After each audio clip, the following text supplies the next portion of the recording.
And we're live. Hey guys, Brad the Impaler. This is Coffin Cast. I'm here with, how do you pronounce that name? Egal Matreaux. Egal Matreaux. So we're here with Egal Matreaux. We're going to be discussing a few things and just, whatever comes to our mind. This is the first time I'm able to come back since I got my tooth taken out. So thank God. Oh, when was that? I just got my wisdom teeth taken out like 2 days ago. Oh, Oh, really? yesterday, sorry. Yeah. That's the freezing and whatnot still kind of in there. Yeah, that's kind of weird because my pain lasted for a few days. It was really hard to come out. They really they broke the tooth and everything trying to get it out. Oh yeah, yeah. Both of mine came out in pieces. They spent a lot of time drilling because it was just deep in the back. Yeah, yeah, yep. Okay, so thank you for joining us. Thank you for having me. No problem. So first, I wanted to talk about free bearing. That's I don't want to just clickbait people because I put it in the title there. Um, so Fair what enough. happened was Bearing, if you don't know already, got his channel taken down. It was one DMCA strike at first, and then it turned into three. And it was because he uses that bear that's from that cartoon. I don't even know the fucking name Total of it. drama. Yeah, Total Drama Island or whatever. And so that happened. And then I think Edgy Sphinx was taken down, and then Bearing came back, and I was excited. But then he got taken down again. That is So, so peculiar to see isn't that it? happen like that. Like, why give it back if you're just going to take it away again? Right.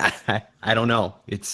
I'm hoping it's a glitch, like Bering said. I mean, obviously, he did use the art, right? Well, there is some really peculiar algorithms going on because my second last song that I posted got like 9 claims before 7 views. So there's no Wow. way that, and like, well, that's within like 10 minutes. There's no way that like all those people saw it and went and clicked on it.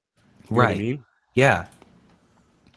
No, and definitely there's got to be something going on. Maybe the YouTube Heroes thing is happening. That is what a lot of people rumored, and it does make sense. I mean, 3 strikes at once, and that's the only way I know you can do it right now. Right. Yeah. Because I mean, that's what he got. He got it was one strike, and then all of a sudden three. Then his channel came back, and then it was gone again.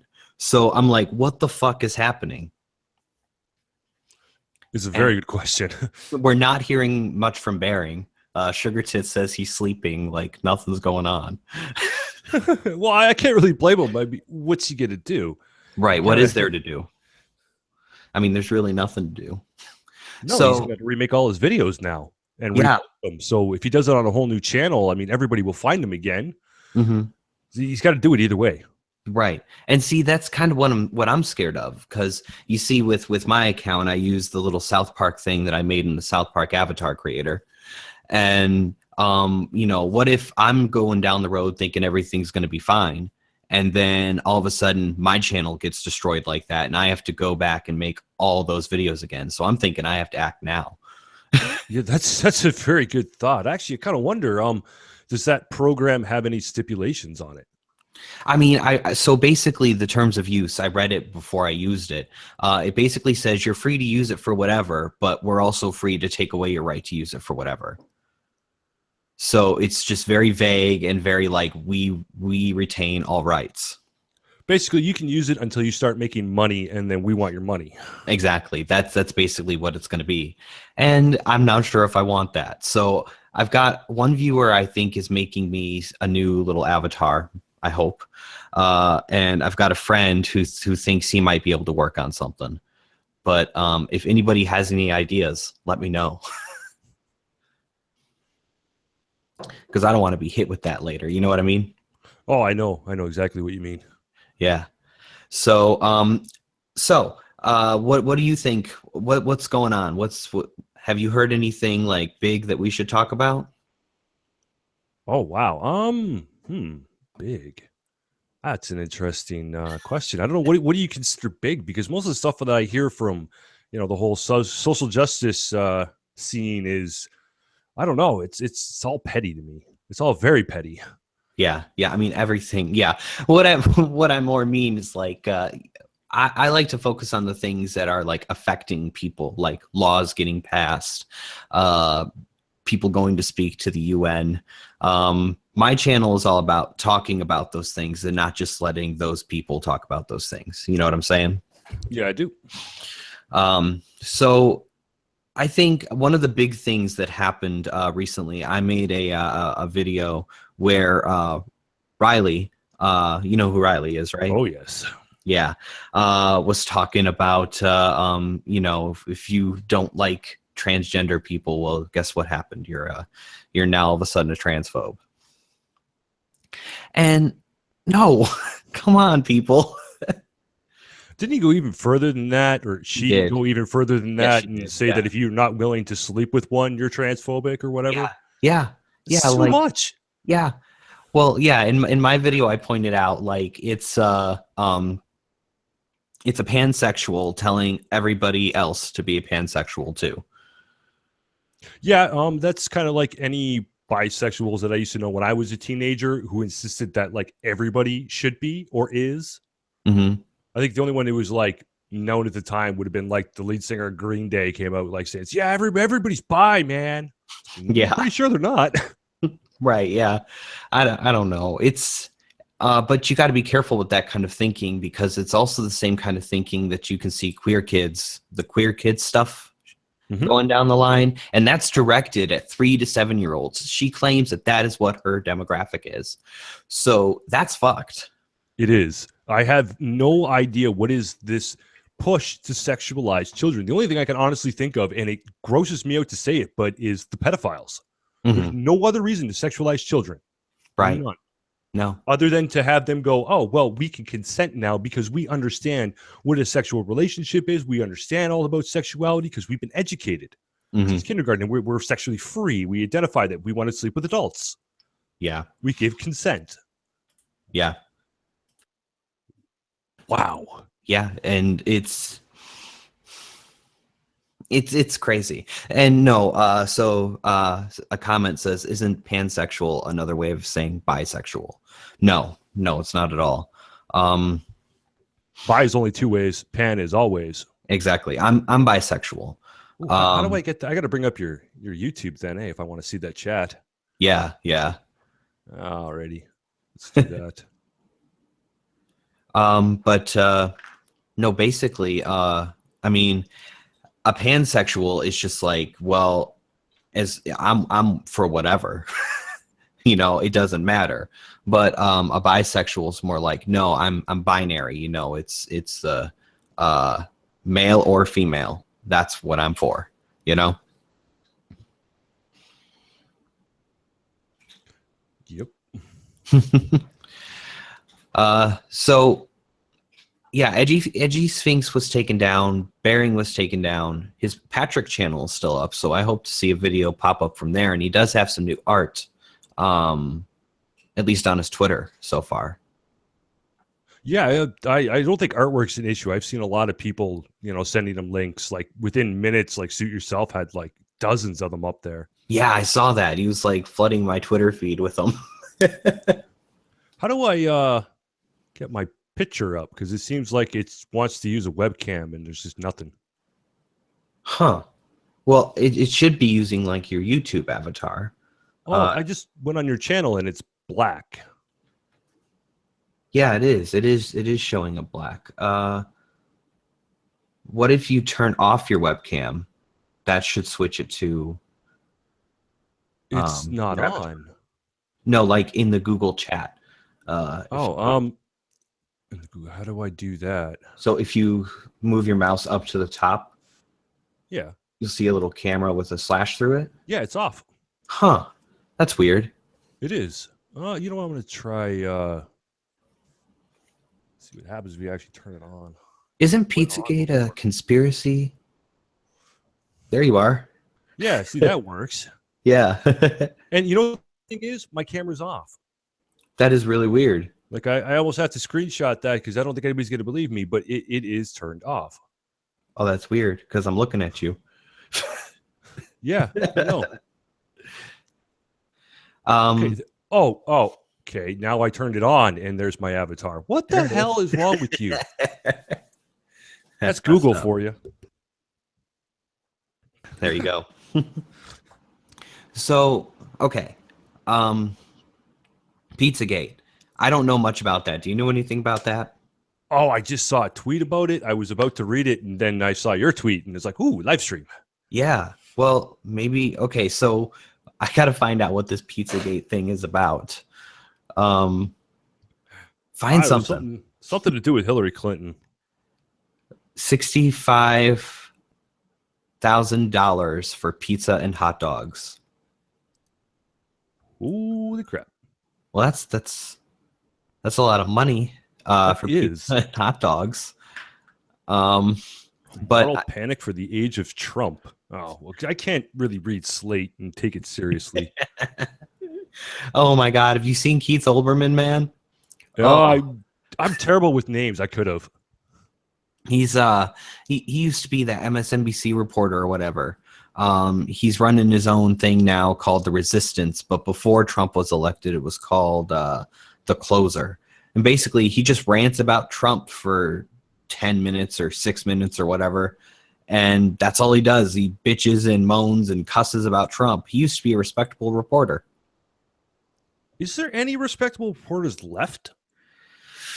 I don't think so. I mean, outside independent news agencies. And even right. then.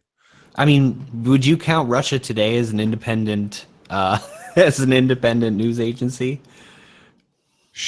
I guess. I don't know. I mean, I think they're state owned. I think they're owned by Russia, but don't quote me on that. But Larry King's on Russia Today. He's still a respectable journalist. Fair enough. Yeah.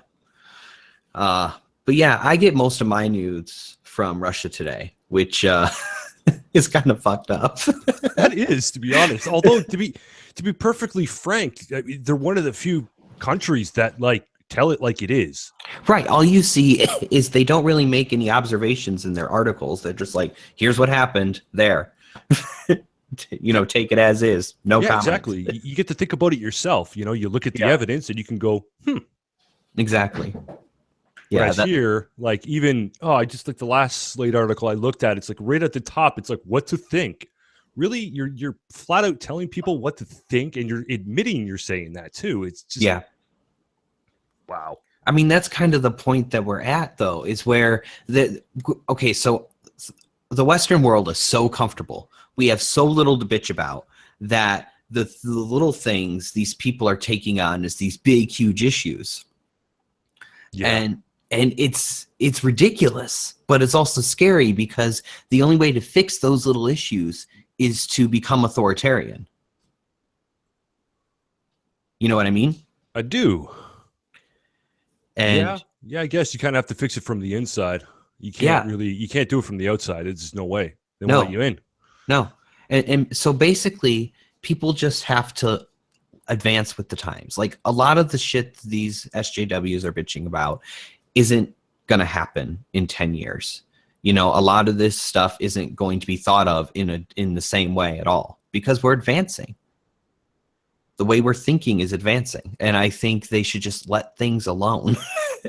Well, I mean, we were until this whole fluffle started, and now we've been backtracking, which is why you see a rise in conservatism, because it's like, guys, it wasn't all that bad. We've been actually doing really good for a long time. Like the 90s was actually really good for all the issues that people are talking about right now. Yeah. Like, it was a good time, but they act like it was shit, like it was the 20s. Like, no, not even remotely close. Like I was raised to be colorblind, and that was great because everybody was friends. We didn't care what you look like. Right. You know? And now it's like, oh, you can't ignore color. What do you mean I can't ignore color? I have to judge you based on your skin? Right. Yeah. I love it. I mean, I don't love it, but I love to bitch about it, basically. Yeah. I hear you.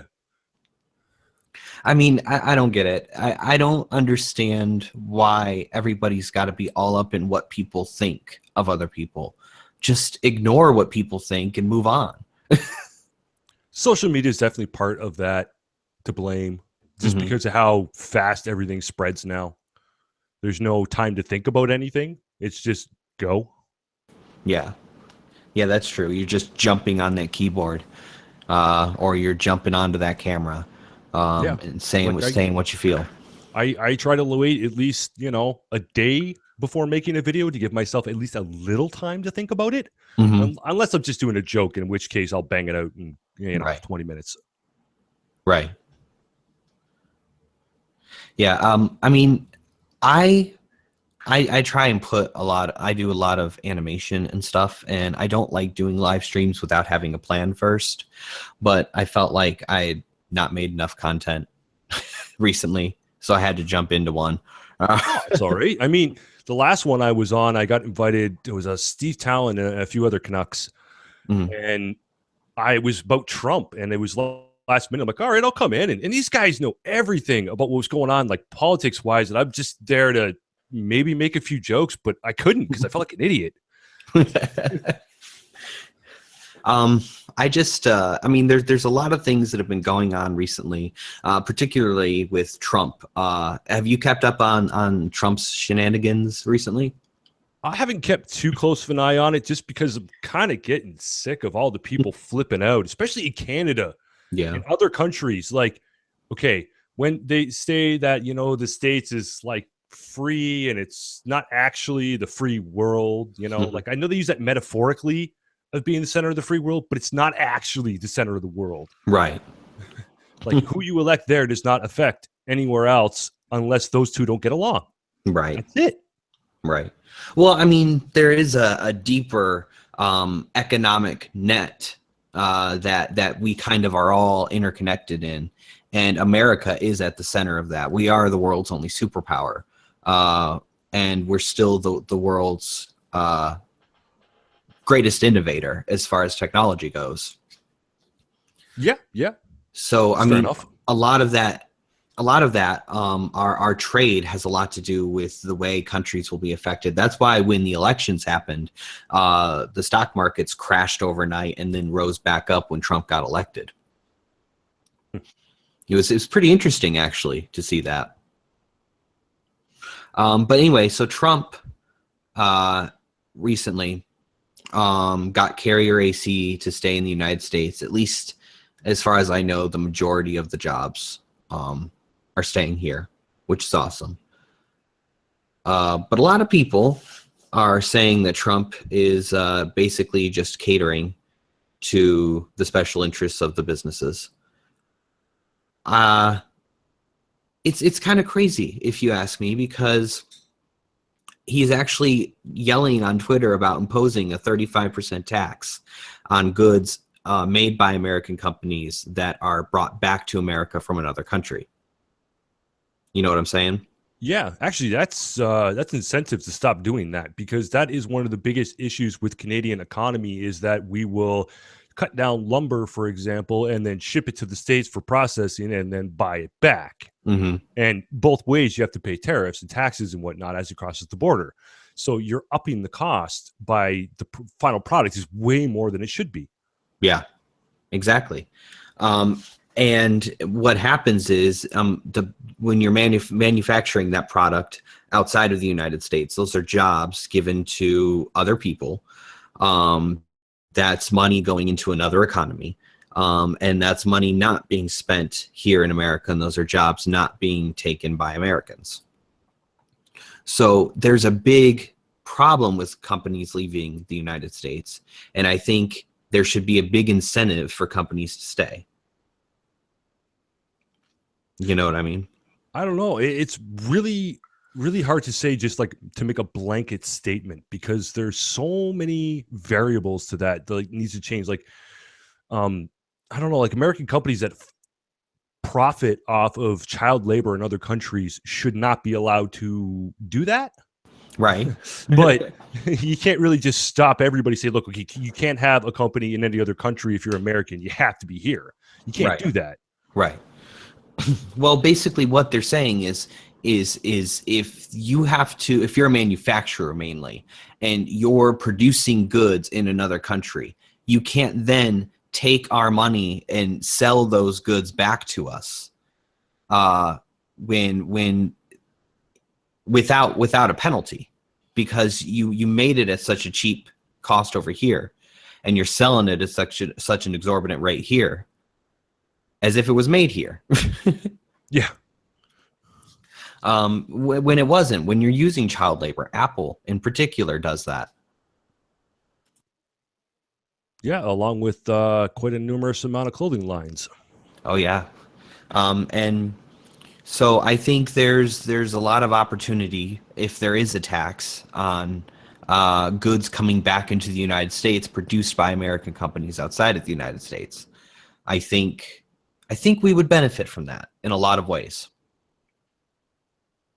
Yeah, well, I'd have to actually think about it and examine the situation a little more. Right. To really say, like, I know one of the biggest issues with the economy is just how corporations have limited liability, and they're protected like a person, Mm-hmm. but you can't charge them like a person. You can't Right. treat them like a person. Right. So that to me is that's not quite. That needs to be fixed. Like, that got snuck in there for a long time ago, and I disagree with it. Yeah. Yeah. I mean, yeah, companies are treated very differently legally, because yeah, there's a lot to go with that. Companies, I mean, small companies have full liability. It's only the corporations that have the limited liability because they are a conglomerate. Right. And they can all have deniability. You know, even though all of them can be 100% aware of what's going on, they can all turn around and say, well, I didn't know. And now you got to prove which one of them actually knew. Right. And so they just end up finding the company because it's cheaper and easier. Right. Well, Keith Olbermann, back on what I was saying, was saying that Donald Trump is a Russian puppet and that the Russians now have control of the United States.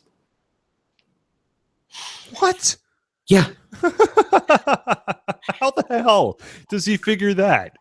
Because Trump got elected? Yeah, because Trump got elected. Because we're not going to war with him. Everyone's blaming the WikiLeaks leaks on Russia. So they blame Hillary losing on WikiLeaks. So therefore, Russia got who they wanted into office, which means that Trump must be working with the Russians. Well, yeah, the Russians wanted him in because they didn't want to go to war. Exactly. With the America, you know, exactly. I mean, come on.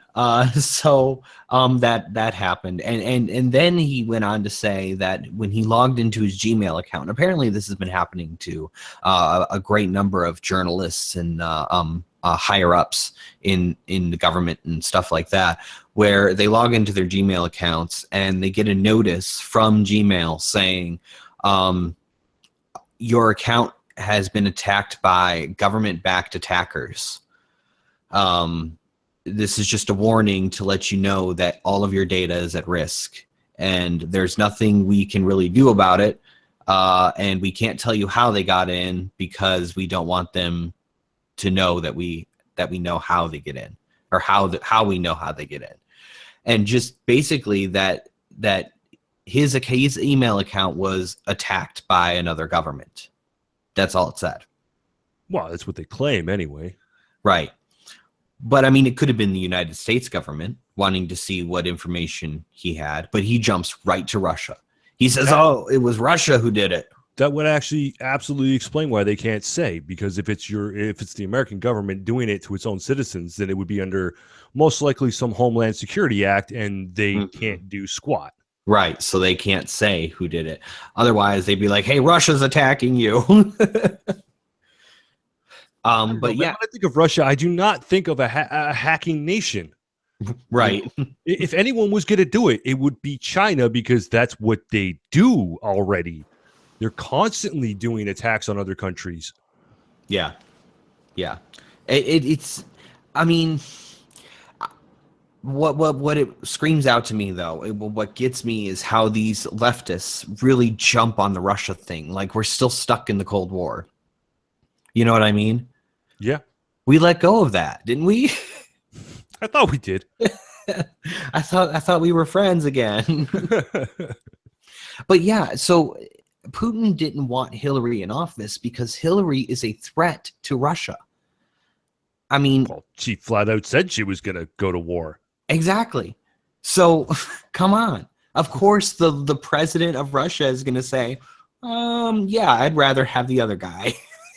Well, yeah. Who says, wouldn't it be great if we got along with Russia? I like that guy. Yeah. So I mean that's just the way I look at it. It's fucked. Everybody over there is crying about how, oh, it's the end of the end of America, the end of democracy, the end of this. The guy isn't even in office yet. Oh, I know. Oh, Australia's got to be the most hysterical one I've seen yet. Like, they couldn't be further away from the States, but they're panicking like they're going to be affected the most. Mhm. I mean, at least their women are, of course. Mhm. Misogynist one. Oh my God. No, he's going to send the American army over there to enforce all his hate things that he says, sort of, but not really. That one time. Come the fuck on, man. It drives me wild how they think that this man has anything but like they have this idea that he wants to see the destruction of his own country, but he lives here, he makes his money here. I don't think he wants to see America destroyed. No, I actually legitimately think he wants America to be great again. Exactly. And by that, like, ironically, that would be going back to the Clinton administration at the very least. Mm-hmm. Yeah. In terms of like economical and social standings and whatnot. Like, Yeah. America was good then. Clinton was a pretty decent president. I won't deny that, but I did not want his wife in office. No. And people somehow put the two together, like, oh, he was good, so she'll be great. Right. No. No. I mean, he would make an excellent, first lady, but other than that. Right. Well, this guy it could be an engineer, so this librarian could be an engineer. No. Oh, that's that equity at work right there. No, that's not how it works. That's how any of this works. I mean, she was not president material. She was CIA material. Put her as the director of the CIA, not in control of her own email servers. And there you go. Yeah. Because she's good at manipulation, she's good at lying, and she's until she gets caught. I suppose. Yeah, she would have been a terrible choice. Yeah. I'm actually kind of surprised that more people did not discuss the third-party options. Like, I really didn't even know there was third-party options until like right near the end when people were kind of getting it out there. Like, well, what about these guys? Maybe we should think about these two now because these two are just crazy. In the United States, those third parties, if you vote for them, that's just basically considered a protest vote. You're basically just saying, well, fuck the big two parties. I'm gonna vote for this guy who I know is not going to win. Yeah. So that's what it's become. It's kind of a running joke. That's what it is.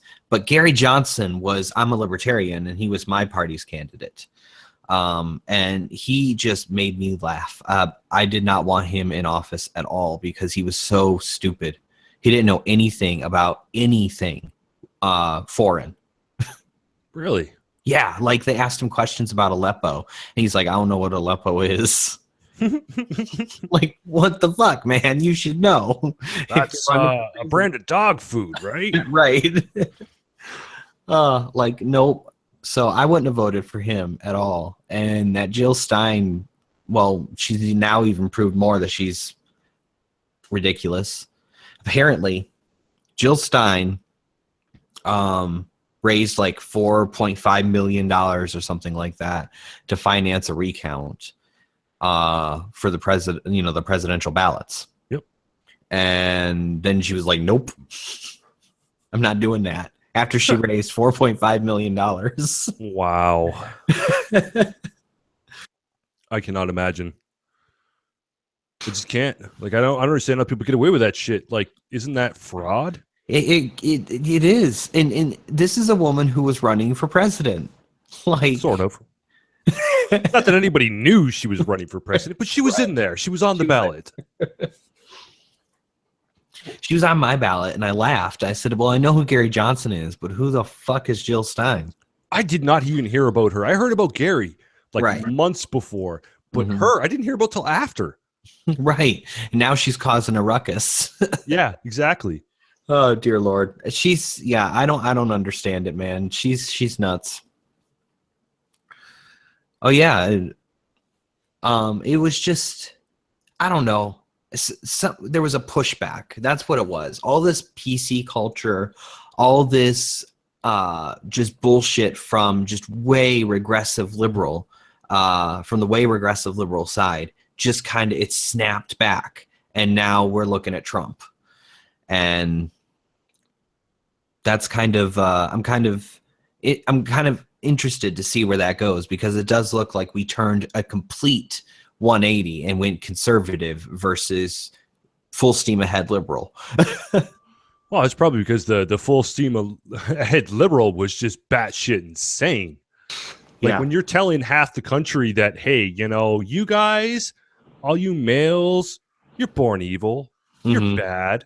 You have to be more like women who never are competitive with each other, who never fight and never get angry or violent.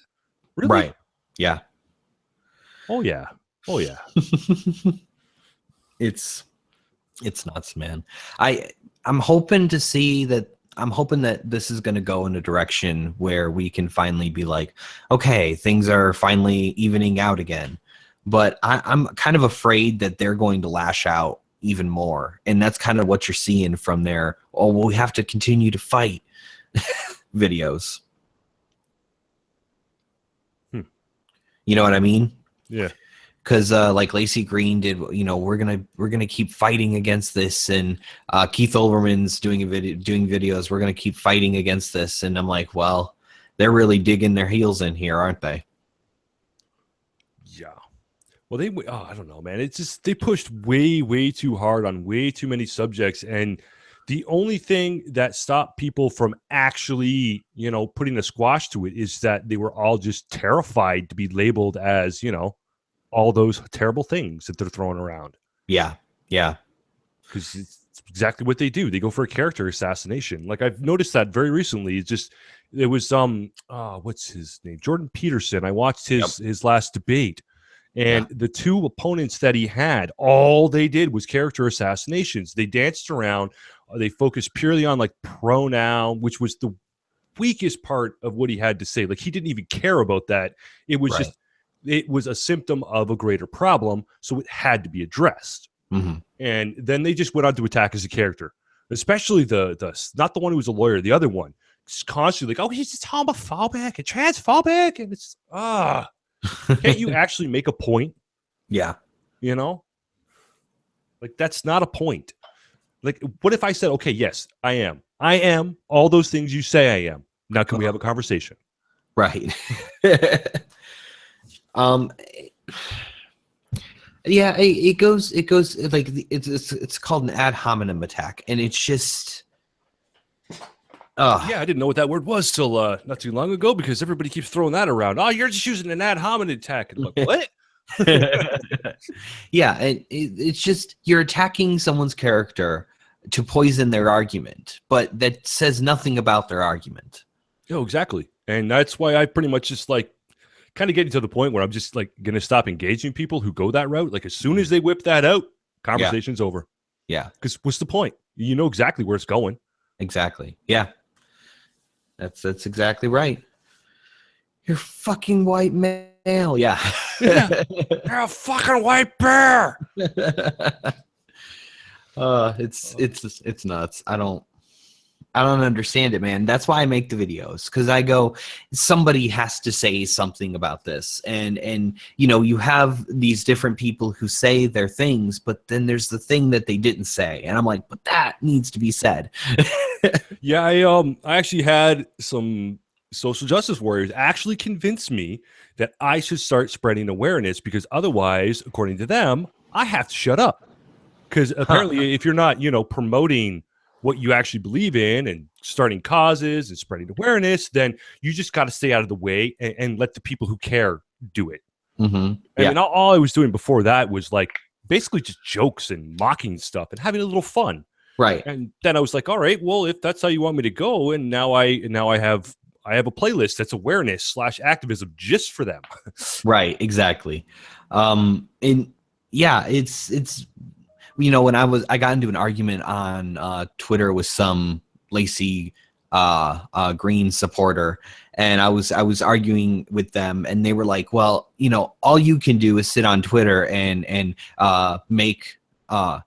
make personal attacks against her. Why don't you actually formulate an actual argument? And by then I was already a month into my YouTube channel. I had 10 videos under my belt. I was like, why don't you go watch my 10 videos and you'll see my formulated argument, you bitch. I couldn't have said that if I didn't have a YouTube channel. Yeah. I don't know. I would tell people that, yeah, go watch these videos, but nobody does. Right. Yeah. No. Unless they want to take your video and use it against you, which fuck, by all means, go nuts, have fun. Right. Please give me something else to respond to so I can tell you how stupid you were and mistook everything I said. Oh, I'm waiting for it. I'm actually counting on people doing that to me in some way, because I will mock the shit out of them. I will have so much fun with that. Yep. I thought Bering was too easy on the people who were hard on him. I really did.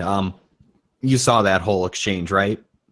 Probably. Which one are we talking about? There's been a lot. It was Chrisiosity and Fisty Splinters and Tim Blake. Oh yeah, Michael that's actually Rowlands. what got me. That's kind of what got me started into that whole awareness thing, was because I did a response video to their reasonable questions. Right. Yeah. That turned out to all be mocking and like just loaded questions. Right. Yeah. That's basically all it was. But these people go in and they just do those attacks, and I'm like, well, why don't we actually have a real conversation? And that's why I started my channel, for conversation. So I have Tim on my streams every once in a while, and we'll go back and forth about things. If there's anything I hate more than anything else, it's an echo chamber. I agree. That's actually one of the reasons why I'm not joining any groups anymore. Like I thought about it at one point, just like maybe joining some men's right group and helping out in that way, and I realized, you know what, side's not really any better. Mm-hmm. Yeah, it's not. I mean, overall it is, but not on like a group basis. It's not, because it's the same type of people. Right. People are people. It doesn't matter what group they're in. They're going to act and behave the same way. And the thing that annoys me is that neither side calls out. And I can't remember. It was one of that group that actually admitted that, yeah, the reason we don't call out our own people is because then everyone would know we're full of shit. Mm-hmm. Well, see, we don't do that. We will call you out publicly because you should be. Yep. And we do that within our own quote unquote community as well. If I see somebody something somebody said, who's an anti-SJW that I didn't like, I'd say something about it. I'd be like, hey, what's that? What are you doing? Mm-hmm.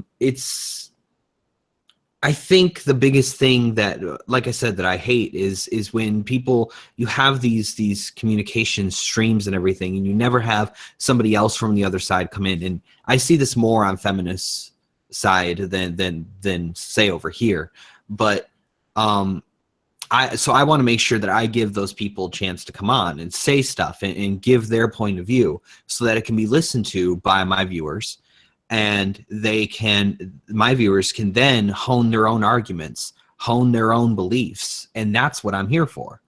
Yeah, me too. I'm here for the conversations. I don't want to have arguments and fights because it goes nowhere. Exactly. Once your back is up and you're on the attack, man, nothing gets through to either one of you, and you're just wasting breath. Right. And that's when you start resorting to ad hominems. And the audience, the viewers, get nothing out of that. They get a laugh, Yeah. That's it. That's it. And so that's why I like to actually have those conversations. And I think that's so important going forward. For both communities, is that we come together and we have conversations instead of silencing each other. Yes. Although I have to be kind of fair to our side, we're not really doing a whole lot of that. Yeah, we're kind of dickish and throw lots of insults around, but because we're mocking it. Yeah, but they can't tell the difference between a joke and an actual verbal assault. Right, exactly. Like Barry calling anybody, a cunt is mocking. He's joking. You can tell just by his tonality. Like he's not serious. Right. He's not like filled with vitriol and hate. Yeah, exactly. Our side doesn't do that a lot. But you see it on the other side a lot. If I you see disagree, it in you're our just side's a bad response person. videos. Well, yeah, but okay. So the response videos are see, that's where I like to poke fun. That's where I like to have a little fun. But when I have them on the stream, I like to just talk, just have a conversation and see where it goes. Oh yeah, absolutely. But you also have to provide entertainment, or otherwise people aren't going to listen. That's boring. Boring. I want to listen to him. He just drones on and on and on. Yeah, I got to admit, I don't really listen to a lot of live streams unless I'm watching it live, because then I get to take part in what's going on in chat, which I'm sorry to all the people in the chat. I want to pay attention, but then I can't listen to Brad. I can't focus on two things at once. Yeah. I don't know why. I don't know how people do the reading and writing at the same time. No, and I hope that's something some people have picked up from my channel, is that I love to interact with the comments. That's one of the biggest reasons why I ask people to subscribe to me, because I want them there while the live stream is live, so that they can conversate, and so I can see these conversations that are happening. Yeah. It's just amazing. I like watching it. I don't like just sitting there staring at a screen and belting out at just a video, when I can have an audience here who can communicate, So that's why I like live streams. They are fun. Yes. So I Am the King 48 is talking about how the DNC and Hillary should never have rigged the primaries against Bernie, I guess. Oh, okay. He said, I like that Brad's channel is small enough to talk to his chat. That's why I'm going to have moderators. As much as I love cancer, the cancer should come at a slow and steady stream, not a flood. Well, it's not too bad. I mean, if you have it up on the screen and you kind of have to, watch for, things you don't want up on your screen, that's one thing. But I don't know. Do you even get a record of what was said? Like, do they give you a chat log after this? No. So they should. Yeah, so you can't actually, if the chat is just scrolling by, with people just saying nonsense shit, you're not actually able to see the real engagement that's happening from the audience. It's just a flood of cancer. Yeah, I think that's perhaps why quite a few people, when they do their streams, they just interact with the audience. They don't actually have a guest on. They'll just sit there and. But the last one I watched, I didn't watch too much of it. I came in near the end. Was it Pimp Monks? It was like 6-hour stream, just sitting there chatting with people in the chat, and like, wow, that must be fun.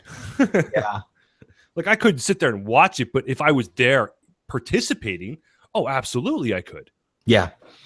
Yeah. I mean, I'm not so much. I don't know if you'd ever catch me doing a stream by myself, because it just seems a little egotistical to me, I guess. Well, unless you were talking to the audience, you know what I mean? Right. Yeah, there's that. I mean, it's just, to me, it's like, I don't like the attention just on me. I like to spread it around a little bit. Trying to look at the chat here, see what's going on. I was too. I got distracted for a second by Sinatra Says, because I know I caught earlier that he wanted to join in, but I didn't want to break the conversation to mention it. And right.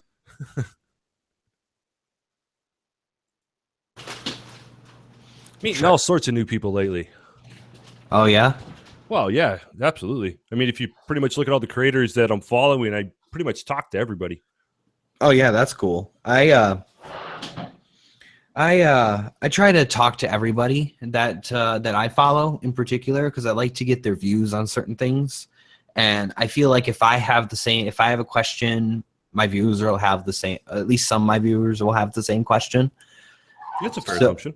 so I like to get people's opinions on things, so I bring them on and try and expand on things that they've said in videos, because you don't want to, when you're doing a video, you don't want it to be too long, so you don't elaborate so much on everything. You know what I mean? Yes, I do. Although I've been, it's you can't please everybody. I've heard some people say, Yeah. your videos are too long, and I've heard, oh, they're too short, and it's like, well, I just do. You know what I do? What I feel comfortable with. If I can sit down and watch it multiple times in a row, it's a good video. Yeah, yeah. That's my standard. I have this one. That was my roommate sneezing. Bless you. I have this one series that I do called Diving In, and that's where I kind of focus on one topic. I don't do so much animation, and they're very long videos. Like I try and make them like 20-30 minutes long and really like bring up studies and facts and dive into the issue. So I do that. I try to stick to one point so I don't go off onto a long tangent. You were right. Yeah, because sometimes, like, if you're trying to make multiple points and you have to elaborate on things as you go, suddenly the 5 minutes becomes an hour. Exactly. And so that's why I do the Diving In series, so I can really get into it and really say how I feel instead of just delivering little jabs here and there. And then I do the shorter videos that have the animation, and those are just like the jabs, and I don't really elaborate on anything, So that's how I handle it. And then I do the streams where I try and get everybody else's point of view. That's fair. That's Yeah. a good way to do it, actually. It's a really good way to do it. Yeah.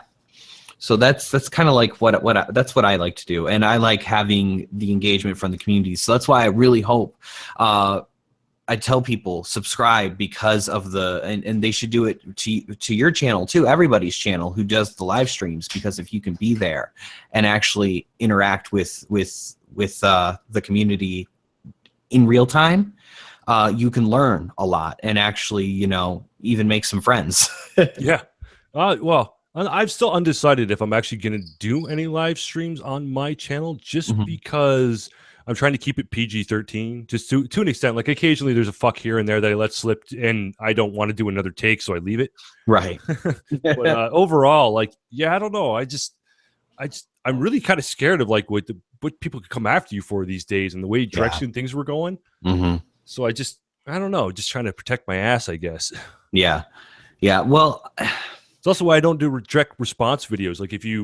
Like when I did the reasonable response one, I cut out. I did not use a single fucking frame of their footage, because it's like, you know what? It ain't worth it. Right. Not for them. It's not worth it. Exactly. Yeah. So Tyler James asked, Brad, how do you decide who you get in your stream/videos? If I find somebody interesting, I bring them on. I have no room to be picky. Have you even seen any of my videos yet? I watched a couple of them. See, this is after you accepted and when I said anyone want to do a stream, you were like, yeah, how about me? So I looked at your channel, because I do want to look at and see who I'm about to be talking to, So I saw you did that cover of God, I love this song, Mad World. Oh yeah, okay. I loved it. Oh, good. Thank you. I've actually surprised how well received that one is, because I've had several people be like, you know what? I like that better than the original. It's like, really? Yeah. It had a lot of personality that the original doesn't have. So I found that interesting. But do you mean? I'm guessing you're talking about Gary Jules' version then. Yeah. You got to hear Tears for Fears version, because it is so upbeat. You don't even know it's a depressing song. It's actually interesting. Yeah, definitely. So that's what I did, is I merged the two as best I could. Right. Yeah. So basically, it's just, if anybody's interesting to me, like I'll watch when people tweet to me or tweet in threads that I'm mentioned in. I'll look at what people say, and if I can match them to a channel or something like that, I'll be like, hey, you want to come on, have a stream and talk, because I've seen that you have some interesting things to say. Oh, well, you should feel free to check out maybe a couple, one of my other ones that are actually serious, or even maybe some of my jokes. Actually, good one to check out would be, it's SJW Troll versus JT Viper. I was just, someone posted on Twitter. It's like, I guess one of these days I'm going to be special enough to have someone do a response video to me. So that's what I did. Next day, I was like, all right, here's your response video. Just mocked the crap out of him. Oh, apparently he died laughing. So mission accomplished. Damn. Blah blah. Okay, so on Twitter, this viewer of mine here, her name is Kristen on Twitter, and she's been coming to all my recent streams and basically asking me questions about like, hey Brad, how do you decide whose pants to get in? I love having her around. Oh, okay. Yeah, I'm looking at it right now.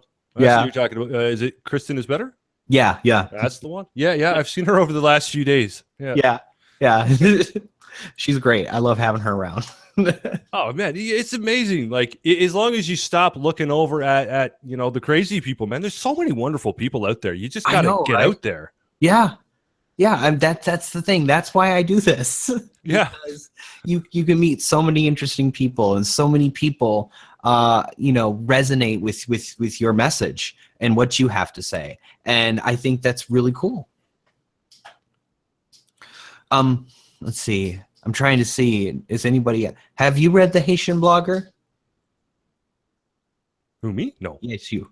There was a question in chat. I have not read it either. Oh, okay. No. I don't really do blogs. Is that what you're talking about? Have you read it? Is what they're reading blogs. Yeah, I don't really read blogs. I read, but I just don't read blogs. I read. But I read a lot of things. Yeah. But I don't really read blogs. I'll read news articles, or I'll read books, but I don't read or studies. I like reading psychological studies. Those are always fun. If it's informational, I'm interested. Yeah. I like learning. Mm-hmm. Well, that's why I don't have any paper to prove that I'm educated. Right. Fucking people. I don't got a degree, but Fannin says, I knew Brad before he was famous. Oh, be careful, Fannin.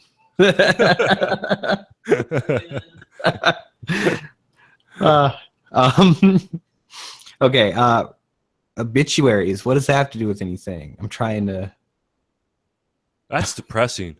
I got enough depression in my life without reading that. Oh my God. I could not. I wouldn't go through and read obituaries. That would depress the shit out of me. Yes, it would.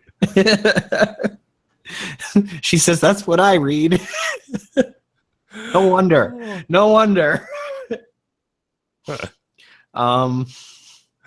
Let's see. That, and sometimes the last meal inmates have. Oh dear Lord. Yes, being educated and smart are two very different things, even though two is spelled incorrectly. Point that out. I'm sorry. See, what the thing that gets me about all the people who go around shoving their little piece of paper in your face is that I'd say for the vast majority of them, all you have to do is memorize some information and regurgitate it later on a test. You don't actually require any critical thinking. Yeah. Whatsoever. Yeah. That's like anyone who throws an English doctorate in your face is like, okay, and now explain it to me. Yeah. Tell me what it actually means. Tell me, how can you help people with that? Right. Yeah. Yeah. Just regurgitating the information that you know, but you don't actually understand what the meaning behind that information is. Exactly. and they just think that piece of paper just means that they do. Yeah. Nope. Yeah.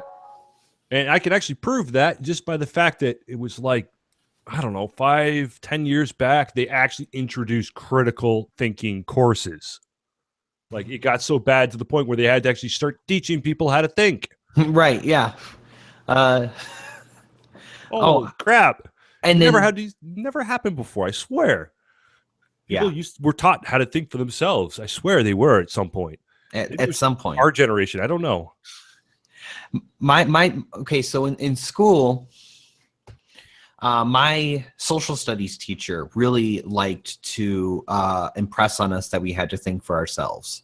But he was really the only teacher. Everyone else was just like, here are the facts. Just freaking learn them. Yeah. Oh, well, I had a science teacher who was the one who taught us to think for ourselves, or really got it into my head to never be afraid to ask why. There is no such thing as a stupid question, only stupid people. And to clarify, a stupid person does not know they are stupid. That is what makes them stupid. Right. If you out there in the audience have ever done something, and regardless of how much time passed, you realized under your own power that was stupid, you shouldn't have done it, guess what? You're not stupid. The ability to recognize that you did something stupid means you're not. Right, exactly. The ability, it's like when I talk psychology, people go, "Oh, you know a lot about it." I'm like, well, I know enough to know that I don't know a whole lot.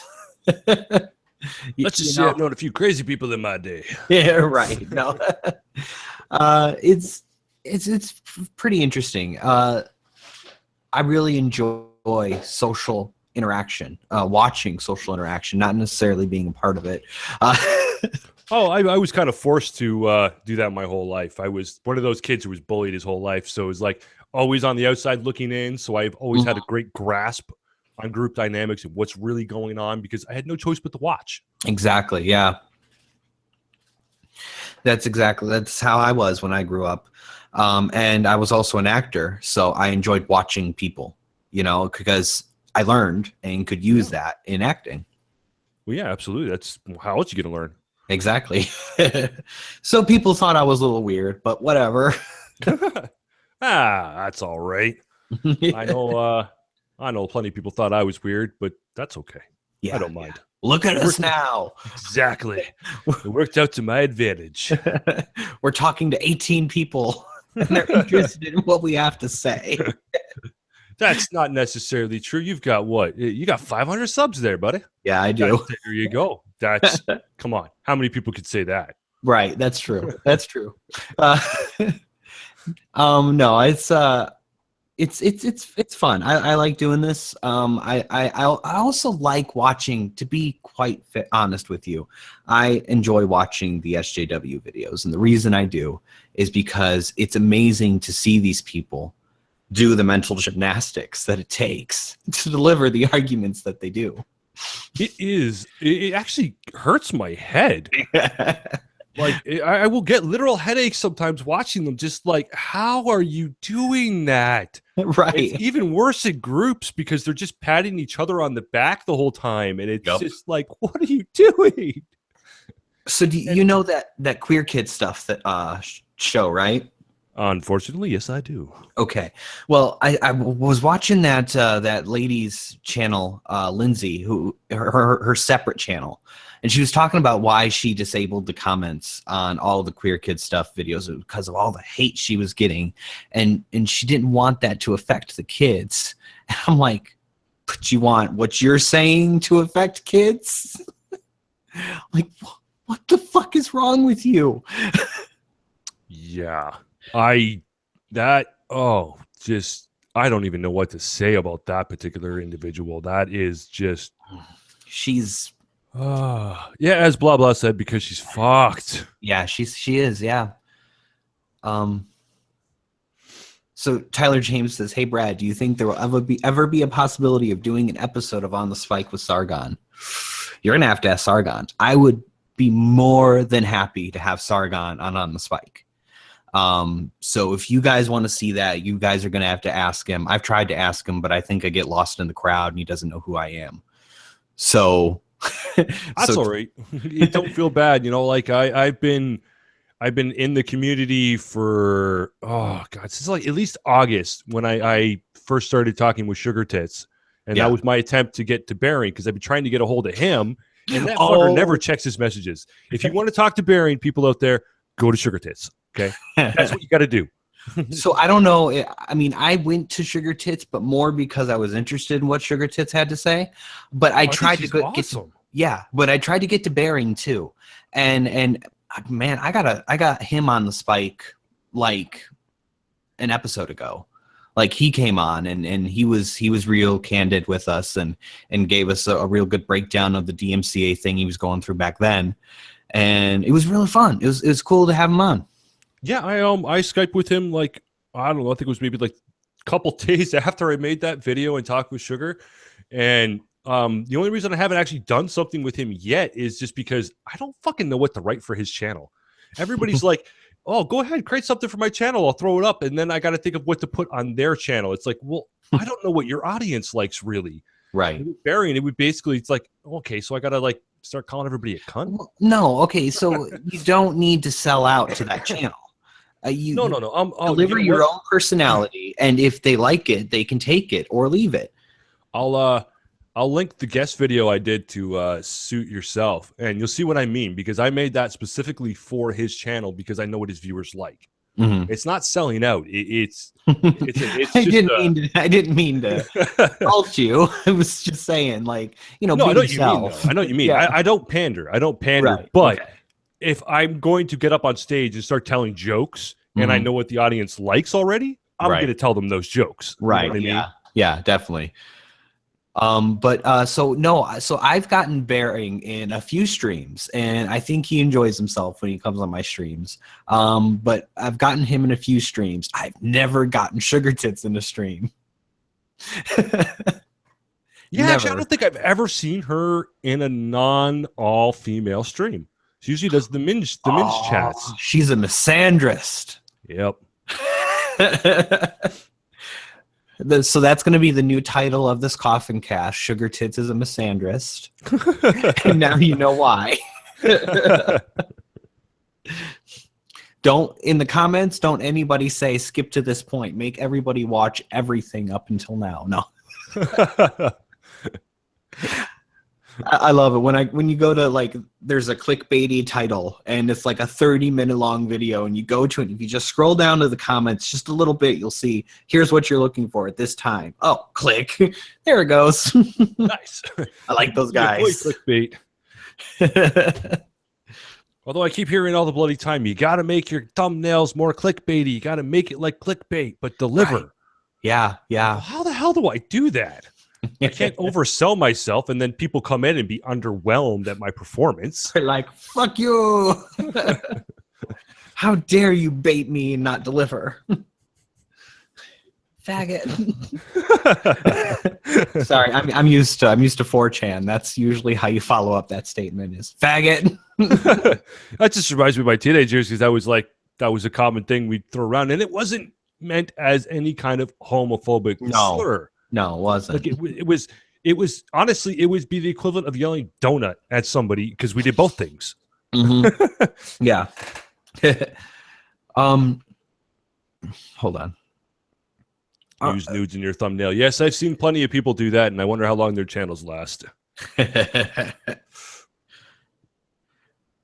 Videos with 20-minute fucking introductions saying I don't want to drag on, etc. Just stupid. Yeah. Well, I honestly can't even bring myself to do like intros and the outros where you pander and whatnot. Like, I want to because I have to at this point. Like, I actually, YouTube is probably going to be what keeps me from being homeless if I have anything to do with it. Yep. So, I know. That's okay, so right from the beginning, because I know the YouTube format. I've been around YouTube for a long time. And so I was like, okay, well, I know that if you don't have an outro, people are going to feel like you left them just kind of, and you cut it off. Because that's how I feel. If a video doesn't have an outro and it just ends, I'm like, well, what the fuck? Aren't you supposed to beg me to subscribe or something? So I do that because it's expected.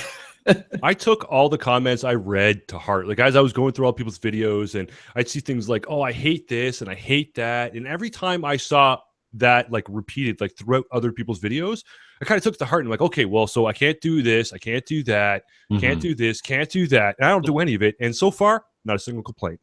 Right. I haven't actually had anybody complain that I don't do those things. Yeah. So I do. I mean, I have the outro. I try not to do. I have like a 5-second intro. Just goes boom, Brad the Impaler, and then it's gone. That's perfect. 5 to 15 seconds tops. Yep, exactly. So I just want people to, because you also have to like establish a feel for your channel. You know, you have to make your voice your own and not just another guy yelling to the crowd.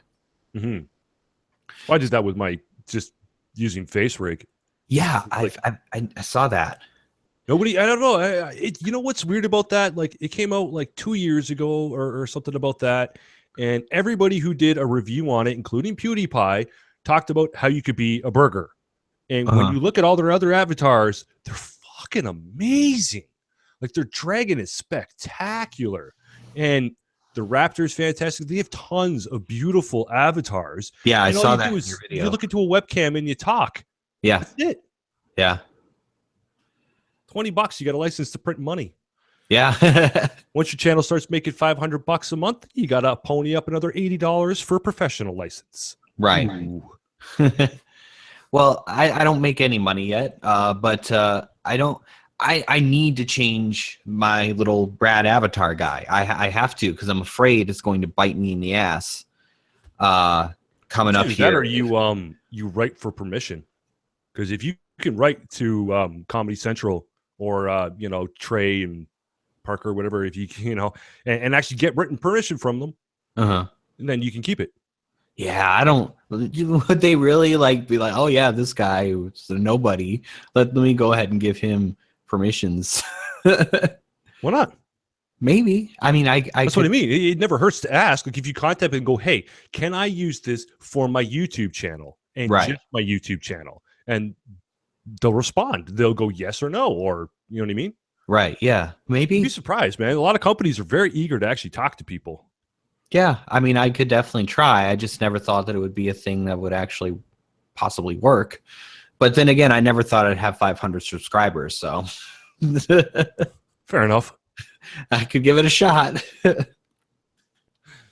Well, I Am the King 48 points out, I really doubt the South Park creators really give a shit. Have you watched South Park? And yes, that's why I use the South Park avatar. But Comedy Central has been known to step up and do shit even against what Trey and Matt want. So I'm more worried about Comedy Central fucking with me more than the South Park creators. Because Comedy Central has even censored Trey and Matt's work when they were doing the Muhammad episode. Really? Yeah. They had Muhammad on the episode, and a little image they made for Muhammad, and they censored it. They put a giant censor block over the image throughout the entire episode. And is that the two-parter? Yeah. And, oh yeah, okay. Where and then the second one, they just kind of exaggerated the censorship. Yep. And they bleeped every time he said Muhammad. Yeah, that was great. Yeah, love South Park. So, but yeah, Comedy Central has been known to go against their wishes, and that's what kind of scares me. Yeah, fair. Oh, that, and you never know. I mean, these days, apparently, all it takes is a disgruntled anybody. YouTube hero. Yeah. Absolutely. Fucking A, man. Yeah, so I've got to make a change. So if any of you guys are artists out there, I'm taking submissions for a new Brad avatar guy. After what happened with Bearing, I don't want that to come back and hit me if I happen to get bigger and have 20 channel or 30 videos that need to be redone. I don't want that. So I want to act on it now. Are you going to redo them now? Preemptively? Yeah, preemptively, yeah. Well, I guess if you got more than 3 videos, then yeah, you kind of have to. Yeah, I want to do it preemptively. I do not want to get hit with that. I'm being smart on this one, Well, yeah, especially if you're thinking about doing this seriously, like I am. Right. I almost have to go back and reevaluate some of the videos I have, and I think I'm good, to be honest. I mean, a few of them have copyright claims on them, but that's just they're being shared, so I'm not worried. Yeah. No, Sinatra did not make me a bitchin' avatar. He made me this thing in paint that looked like I could have drawn it better. I am not. I'm not an artist, but I know I could have drawn that stick figure a hell of a lot better than Sinatra did. But he did have nuts and a dick, so there's that. It's a good start, I guess. Right. Anatomically correct. Right. Yeah, no, I'm not going to be able to use that one, bud. My little sister offered to draw me a little anime guy. I'm like, maybe. Well, it depends what it looks like. It could be good. Right, it could be. And she's a pretty decent anime artist. I don't know why she chose anime, but yeah, she's pretty good. I don't know. It's just some people just seem to be drawn to it. I've known several people over the years who just inexplicably just love it. Absolutely love it. I don't get it, but she's good. She's good at it. Oh dear God, no. Sorry, I was looking at chat. Yeah, I saw that too. I would kill someone. Okay. Yeah, no. So it's Comedy Central. I'm afraid of Comedy Central cucks will not get you. It's actually fair to be a little bit afraid of them. Although, yeah, you know what? You're better off just to like change direction, just because you're going uphill and you don't want to like come crashing down. Exactly. That it would be really shitty if I had to redo every video, and I was that far in. Oh yeah, just be glad you don't have, what is it, over 300 videos? Yeah. Holy fuck. Yeah, I feel imagine, bad for it, man. Oh no, he's laughing his ass off in some ways, man. Yeah. Just because like he knows people are gonna fucking watch them all again, and now they're gonna have more views than they did the first time. And he's gonna bring in more money for those videos. Yeah, he's gonna get paid twice that he wouldn't have made before. Yeah. People will just watch a playlist of bearings just to get back at, the Total Drama Island bitches. Oh man, it depends how he does it. If he posts them one at a time, not like like one after another as fast as he can, but like daily or 2 a day or something, I'll watch every single one of them. Yeah, even if I've seen them. Mm-hmm. Yeah, I would too. Don't know that I'd marathon it, because I did that when I first found them, and I don't want to do it again. I do that with every creator that I first find. I did that with Teal Deer. Oh God, that took me a month.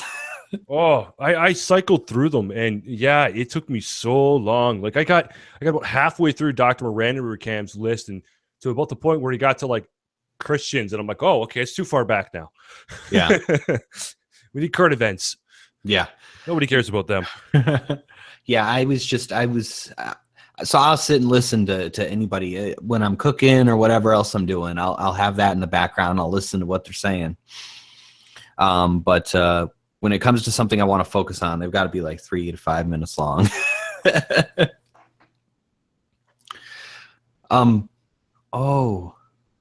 Okay. So we were talking on Twitter, me and someone else, about YouTube creators need to come together in some kind of association so that we can stand up for each other. Oh, yeah. And I commented like just after that, but that's what we already have. Oh, really? Yeah.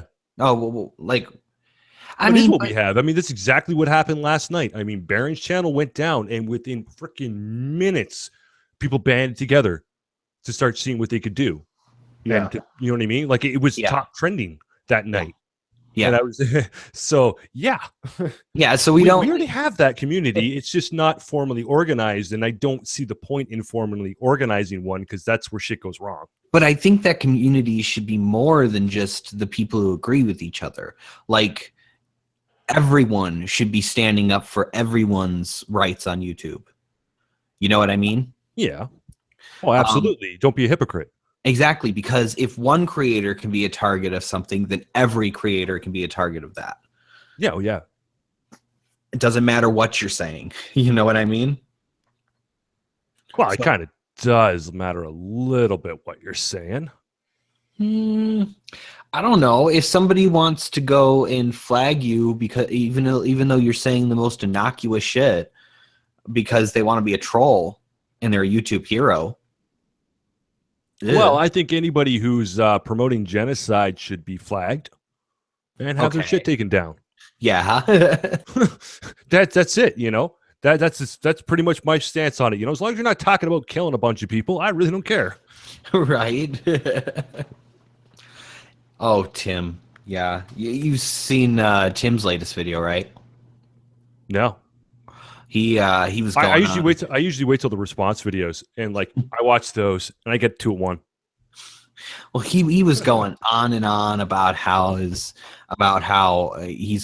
glad that Bering now has to experience what he's made countless small channels feel, and all this other shit. I'm like, what? Dude, you're just going on and on. Drop it. It's fine. You don't need to make a comment on it if you don't. Well, I caught some of his ranting or the argument and fighting that was going on last night on Twitter, and it's just like, dude, chill the fuck out. Like, he was just way too happy about it. Like, that's what bothered me. He doesn't realize that the same thing could happen to him if he fucks up. You know? He already got hit for a thumbnail. Oh, yeah? Yeah. And then it was Mara Jane who pointed out that, that's kind of a dickish thing to do. Just because you don't like the guy, there's no reason to go report his thumbnail just to get back at him. Yeah. And I agree with that. It's being kind of hypocritical. Well, he really has a beef with Bering and Bering's fans. Like, he really legitimately has a beef. That whole group, the whole SJU crew, as I like to call them ever since that video. He's never going to live down referring to it as SJUs as far as I'm concerned. Right. Whichever one that was, the really unfunny one who kept referencing skulls. Yeah, that fucker. Yeah, that I've never seen him again, to be honest. It was just that one time. Yeah, I don't. Well, that's what happens when you blog on a typewriter. Nobody reads it. Yeah. I don't think there's any Rule 34 porn of Brad yet. So just don't go looking, guys. Oh goodness, I hope there certainly isn't any of me. Although, you know what, Discovery Channel, I'm sure there's some. Right. Who the fuck is this Tim? He sounds like a next level asshole. Demotivatoropinion.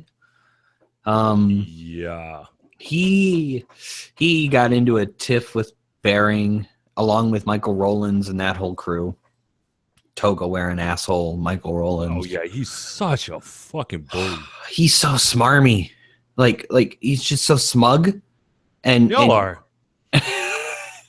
Like, I don't understand him, man. Like, how can you be that arrogant?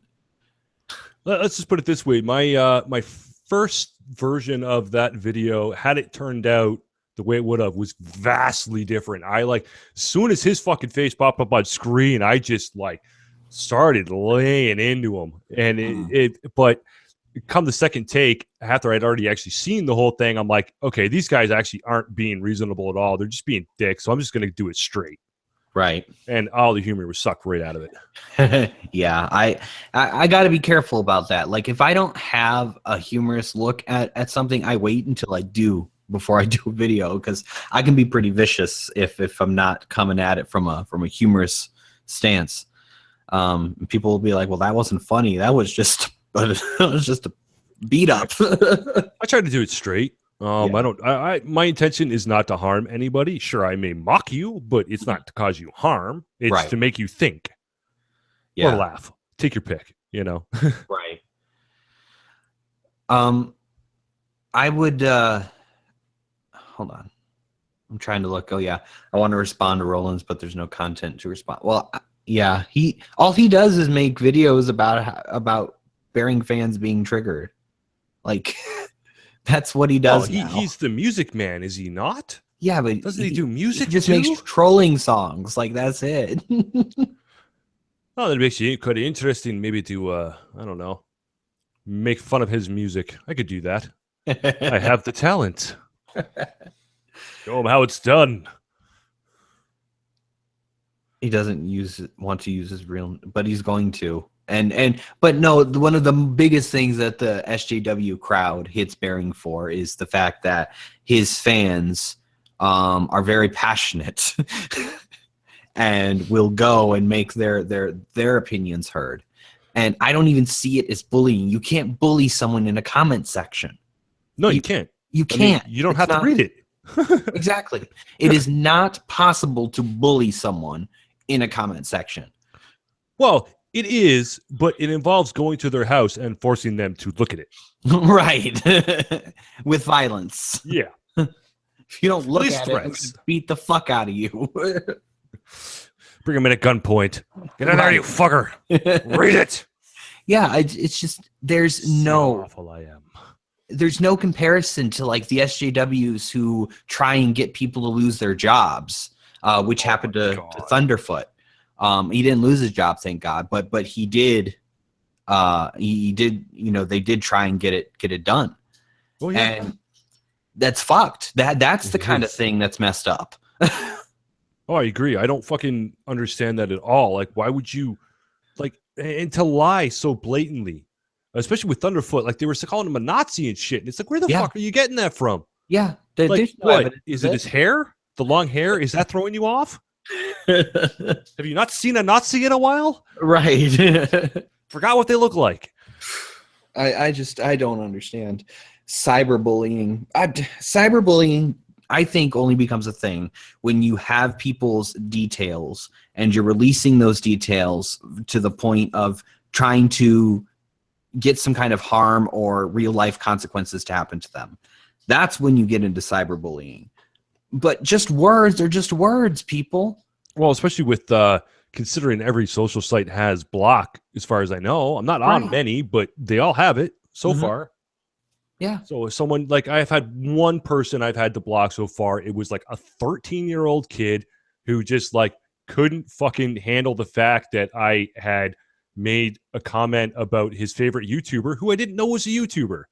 I was just made a random video because I like this shitty video was forced on my feed. So I watched it a couple times. I'm like, it looks so fucking fake. So I made a video about it.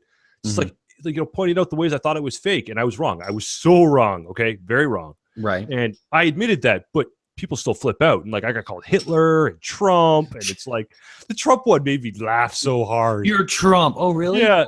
Trump's the new Hitler. Didn't you know? Yeah, I know. He's worse. Worse than Hitler. He is. So that's why people call you that. You're worse than Trump. Like, yep. Okay. If you say so. Yep.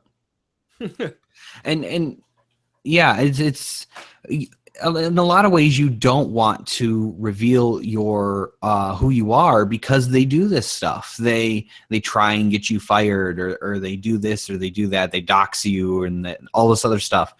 You don't really want to deal with that. No. You know? Oh, not at all. Who has the time to deal with that bullshit? Now, if you're doing this full time and you're a full-time creator, they can really start fucking with you, you know? I mean, my only advantage is that I'm disabled, and it's like, well, what are you going to get me fired from? Being disabled? Right. Yeah, Bearing's channel was taken down a second time. It is currently down. I haven't heard anything from Bearing. I don't think really anyone has. Last I heard, Sugar Tits was saying that he was sleeping like it didn't matter. Well, I guess in her mind, how could you sleep at a time like this? Right. You know? Whereas guys, we're just like, yeah, you know what? I was going to fucking sleep. I'll deal with it in the morning.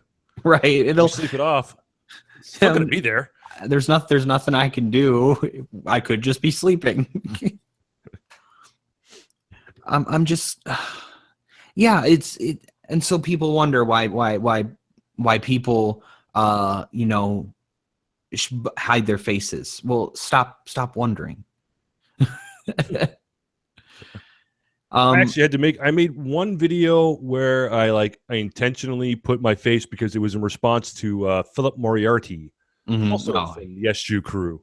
Yeah. And it was because he had said that in the thing I was responding to, he had stated that if you don't show your face, then you're not credible. So, okay, well, fine. Screw you, buddy. I will say I will tear apart what you're saying because it was about inductive. He let it slip that it's inductive versus deductive. So their group uses inductive logic, whereas everybody else uses deductive logic. Right. And they stop at that. And it's like, okay, well, inductive is good to get you to deductive. Like that's the beginning of deductive. It's not the end. Right. And that's just what that video is about. And it's because he let that slip. And it's just like, thank you. Now I know why we can never fucking talk. Right. Because you're talking about two different things. It's why their reasoning and their logic is so flawed is because they're not using logic. Right, They're exactly. using literal feelings and observations. Feelings as arguments. Well, And inductive reasoning is just like it's casual observation. You look at something, you think about it, you come up with a theory. The theory's where it ends. yeah, It stops at a theory. yeah, Whereas deductive, you start with a theory and then you end at a conclusion with repeatable results. Like, exactly. and they, I don't know. It was just him trying to tote that inductive was better. Like, you're a fucking idiot. Right. And I don't say that often to people, you know, Mm-hmm. but like that is fucking retarded. Yeah. It's how they operate. That Jordan Peterson talked about it in when he was did that interview with Rolling Millennial. He talked about how this is a visceral, emotion-based reactionary response, as if a mother is guarding over her cubs when they take these issues on. Yeah, exactly it. So it's only based on feelings. It's only based on instinct. That's why they're never wrong. Mm-hmm. It's primal. Yep. They feel it with every bit of every fiber of their being, but that doesn't Also explains why they get so violent. Yeah, exactly. They're It so doesn't make them quick. right, but they definitely feel it to the fiber of their being. Well, that's why they're changing all the systems. And I know, like, I actually want to move out of Canada because Canada's fucked. Mm-hmm. And under Trudeau's leadership, we're fucking so screwed. Like, I just found out recently that the bill C-16, the one that Peterson's dealing with, that was passed through with no public discussion and no voting of any kind. Yep. Now, what the hell? The bill was read 3 times and passed. So I'm guessing that that's what happened with every single bill that they've passed since he started his term. Mm-hmm. And that's why all he does is go around doing fucking photo shoots. And then, you know, whoever else is actually running the show, like all the ladies who follow him around, are doing all this shit. Yeah. It's the Western world is facing what every civilized society faces at some point, and that's there's no real big problems to worry about. So we need to worry about all the small ones. Well, I mean, there is, but I don't really want to get into religion. Well, I mean, but nobody wants to get into religion, which is the problem. Nobody, they defend Islam as if it's not a problem, but it is a problem, and it is something that needs to be addressed far more than any of these issues these SJWs keep addressing. It's a dangerous ideology that's more than just a religion. It's a governmental system as well that these people subscribe to. It's fucked. It is very much so. At least the Christians, for the most part, seem to acknowledge the fact that they do not live in a Christian land. They live in a democracy that is not ruled by religion. Well, yeah, you should absolutely keep the two separate. Exactly. Well, all religions and governments should be kept separate because, entirely. I mean, you just have to look back at the history books just a little bit. Like when every time a new leader would come in, then the whole world or the whole country would have to change to that person's religion. Mm-hmm. And that's the kind of system they want to implement now. Yeah. Where who's ever in charge, whatever their feelings and thoughts on everything is what everybody else has to follow. Mm-hmm. That's not how democracy works. That's actually the opposite of democracy. Yep, I'm with you there. It's just what they do, and it's coming to the point where these laws are being put into effect that now dictate the things we are allowed or have to say. You know what I mean? And that's fucked. We should be standing against that with everything we have. What's going on? What? Bestiality, perfectly legal in Canada. I don't know. I hope that's not the case. I heard somebody mention that before, but I don't think it. I don't know that that's true. Although I wouldn't be surprised.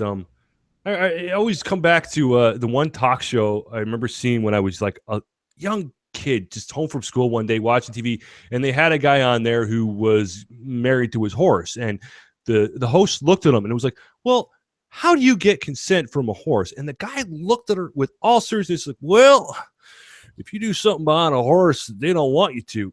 They let you know. Fuck, I can't argue with that. Right. So apparently I have 500 subscribers now. Like Yeah. actually 500. I didn't know that. Oh, that's what I said that. Oh, I had 498 last time I checked. Now I Ah, have 500. So, woo! Thank you, nice. everybody. I don't think I'm too far behind you. Like 140 behind you, I think. Last I looked, it was like 370 or 360. Well, you'll get there. Oh, yeah. Oh, as soon as I threw that video up on Suits channel, I doubled in like a day. Nice, nice. I want to work with Suit Yourself at some point, but he seems to be ignoring me. He comes in my he isn't. chats and talks, but he doesn't talk to me. like not on a live stream with a mic, but like in the live chat on YouTube, he'll talk to my viewers, but he won't talk to me. I don't know. I don't think he's doing it I've chatted with intentionally. him. I don't know if he has he ever even done a live stream. He might just not do them. Yeah, that may be it, because when I asked him if he wanted to do a live stream, he said something about once Bearing does a face reveal in the nude or something like that. And I was like, wow, that's the equivalent of saying when pigs fly, huh? I get you. To be fair. I don't know. Some people don't like going on live streams because they're no good without a script. Like the first person I heard openly admit that was Dr. Randomer Cam, and I watched sort of tune in like the Honey Badger streams just to see him, and then after a while I stopped watching because he said that, and I'm just like, okay, that's why you never speak. Right. And I understood. Yeah. And actually, one of the reasons why I don't really script a lot of my stuff is just because I want to be able to do this. I want to be able to think on my feet and converse with people. Definitely. I don't want to rely on that paper. Yeah. That's why I did debate class, so that I could be quick on my feet and think about arguments quickly. You know what they make you do in debate class? They actually make you fight for the side that you're against sometimes, to further your argument skills. Yeah. It was just randomly assigned. We were given a topic, and it was just like, okay, well, now you guys are going to be against it. You guys are going to be for. Go. Yeah. Yeah. Okay. Well, see, what they found out, what they did is they put us in two groups, like, are you for or against? And we separated into our groups, and then they were like, okay, now you have to make the argument for if you are against, and you have to make the argument against if you're for. I'm like, oh shit. That's not hard to do. No, it wasn't. I found out that it was very easy, and that's when I started really liking listening to other people's points of view.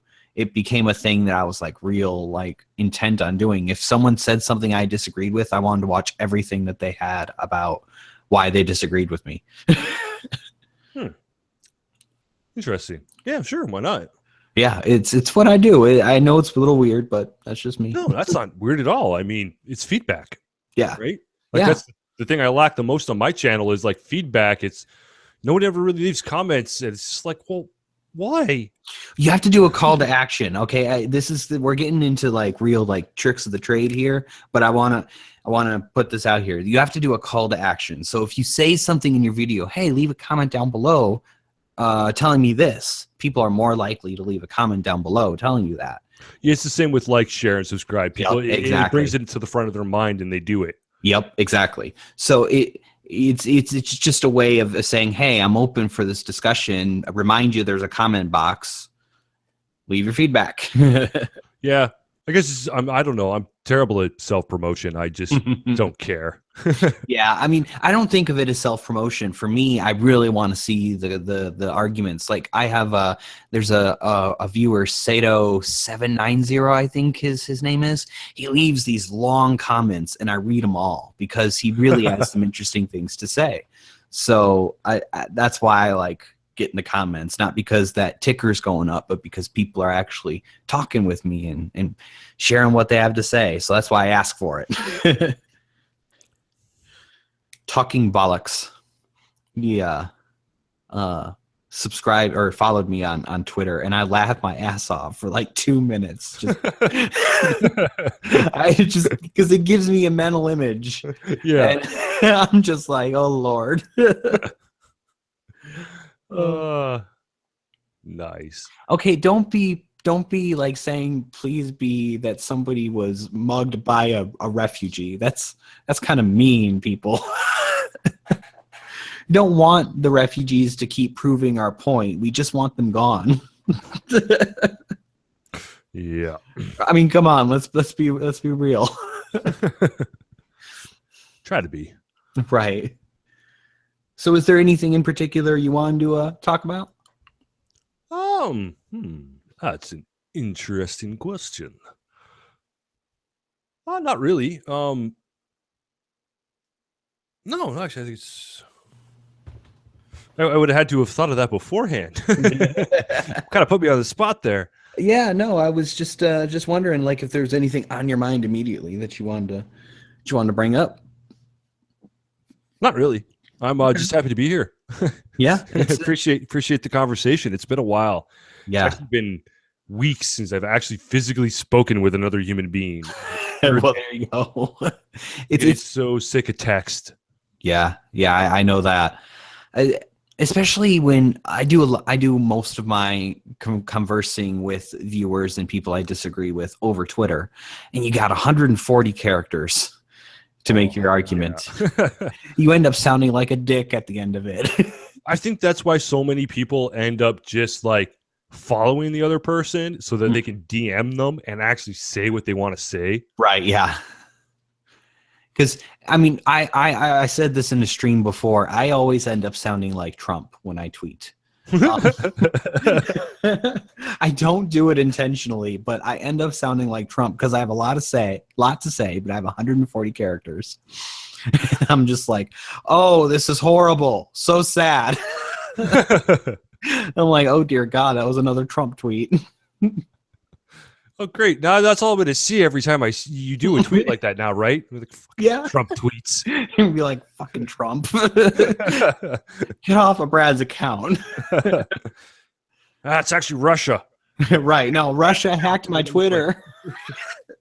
Russia. I don't know if you saw this before, but we've already determined that I'm a communist. Are you? Oh, yeah, supposedly. We were reading this list of the communist goals written in the Naked Communist back in, I believe, 1958. And we were reading over those goals. And one of the goals I actually agreed with. And I was like, oh, no, I'm a communist now. Which one was it, if you don't mind me asking? I can't remember. It was something about helping the needy or something like that. And I'm like, yeah, I'm for helping the needy. What?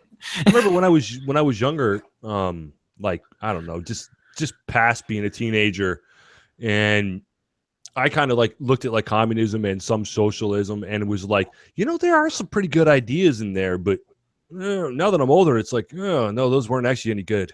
Yeah, terrible ideas. Well, I mean, okay, so I socialism could work if we had the technology to produce everything for free that people need to live. But that's really the only, that's really the only time it would work, in my opinion. Yeah. And that's a long way off. Like I can look at all the problems in Canada and just how absolutely screwed our healthcare system is. Like, basically, if you have a terminal illness, go to another country and pay. Yeah. Because otherwise you're dead. Yeah. Like, hell, even the Queen of England comes to America for her health care. Really? Yes. That wouldn't surprise me. I'm just saying. It's because we don't have that socialized health care.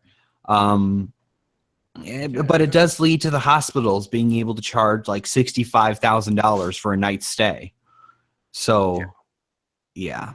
Although, to be fair, I think they charge that here too, and it's just that the government gets the bill and then the taxpayers pay it. Yep. And because everything is done through the government and whatnot, like, is there really being any regulations on what companies are charging? Like, there's competitiveness in the States to help keep prices down on some things, whereas here, there ain't nothing stopping anybody from charging out the ass. Right, right. I am the King 48 says, "Hey Brad, how about we talk about some of the good things Trump has done?" Well, it's not like I dislike Trump. I love Trump. I don't I don't know what you're saying, bro, but Well, I have to admit that Trump bringing light that you can grab him by the pussy, that was brilliant. We can talk about that if you'd like. He's refusing the presidential salary. He did the carrier Like he needs it. right. It's chump change to him. And I don't know what the softball Japan job deal thing is. I know that he was bragging that someone in Japan was going to give him America lots of money, but I don't know why. I didn't actually look into that much. I've been sleeping most of the time, people. I have a lot of pain from that tooth being removed. Oh, I can imagine. Like my jaw is getting super stiff from sitting here talking for the last hour and 40 minutes. I know, right? Oh yeah. And yeah, it's infected too, so that's Yep. not helping things. Yeah, I know. I'm on the antibiotics, and Yep.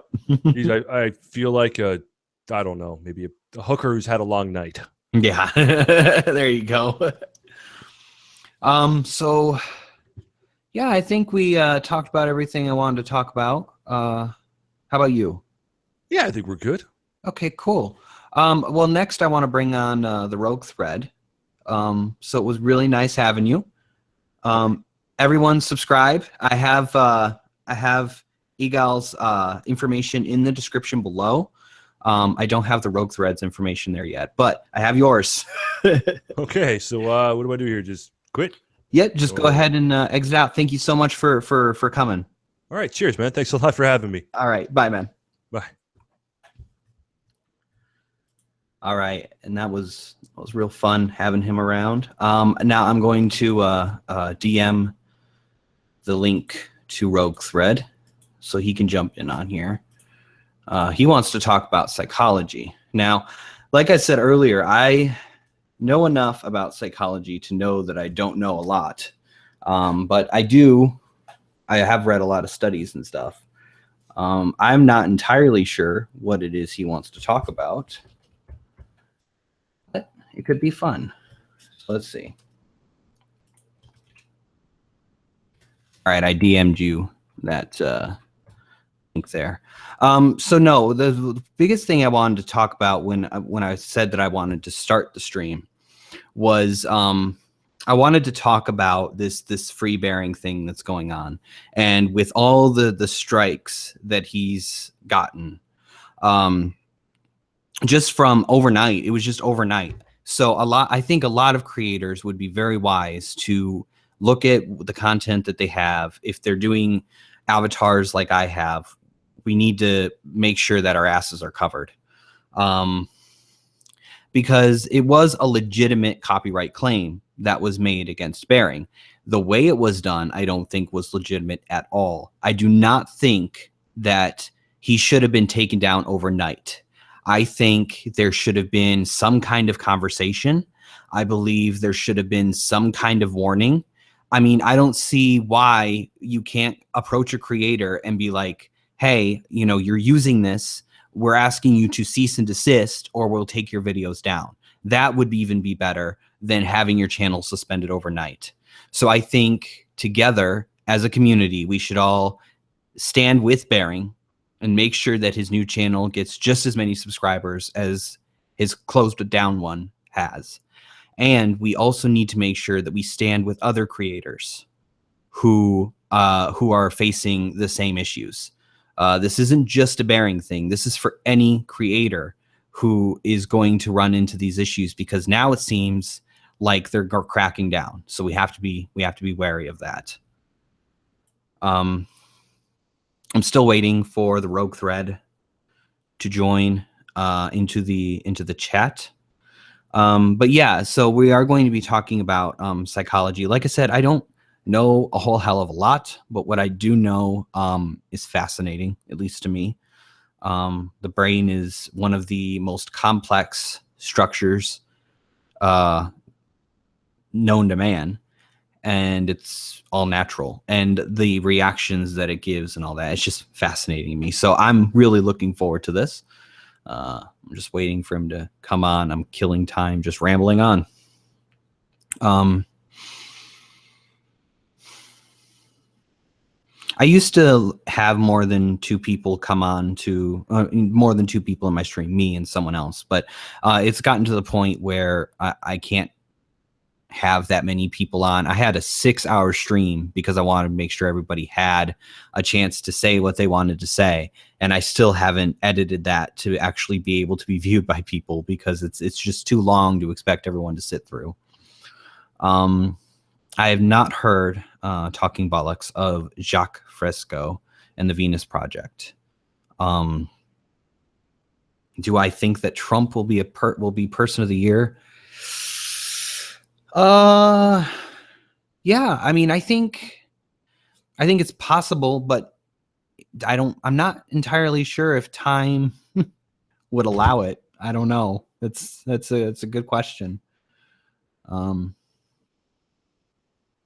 Is Assange even still alive, people? Like, there is a lot of evidence that may even say that Assange could be like captured or dead or all of that stuff. I mean, I'm not a conspiracy theorist, but like I say all the time, I like to be able to entertain ideas, even if I don't accept them. But I saw like that Russia Today interview had some funky editing going on with it. If you look at, I believe it's 15 minutes and 38 seconds in, or 15 minutes and 8 seconds in, I can't remember. There is a very obvious morph edit going on. And I don't know why they would morph edit. I don't know why they would morph edit an interview like that. It just seems a little suspicious. Aether Toast, Bering's new channel. He has the new channel Patrick, which you can subscribe to. Obviously, he's going to be doing a face reveal on that one, supposedly. And he's supposed to upload his video talking about this at some point on that channel as well. So you can go ahead and subscribe to that as well.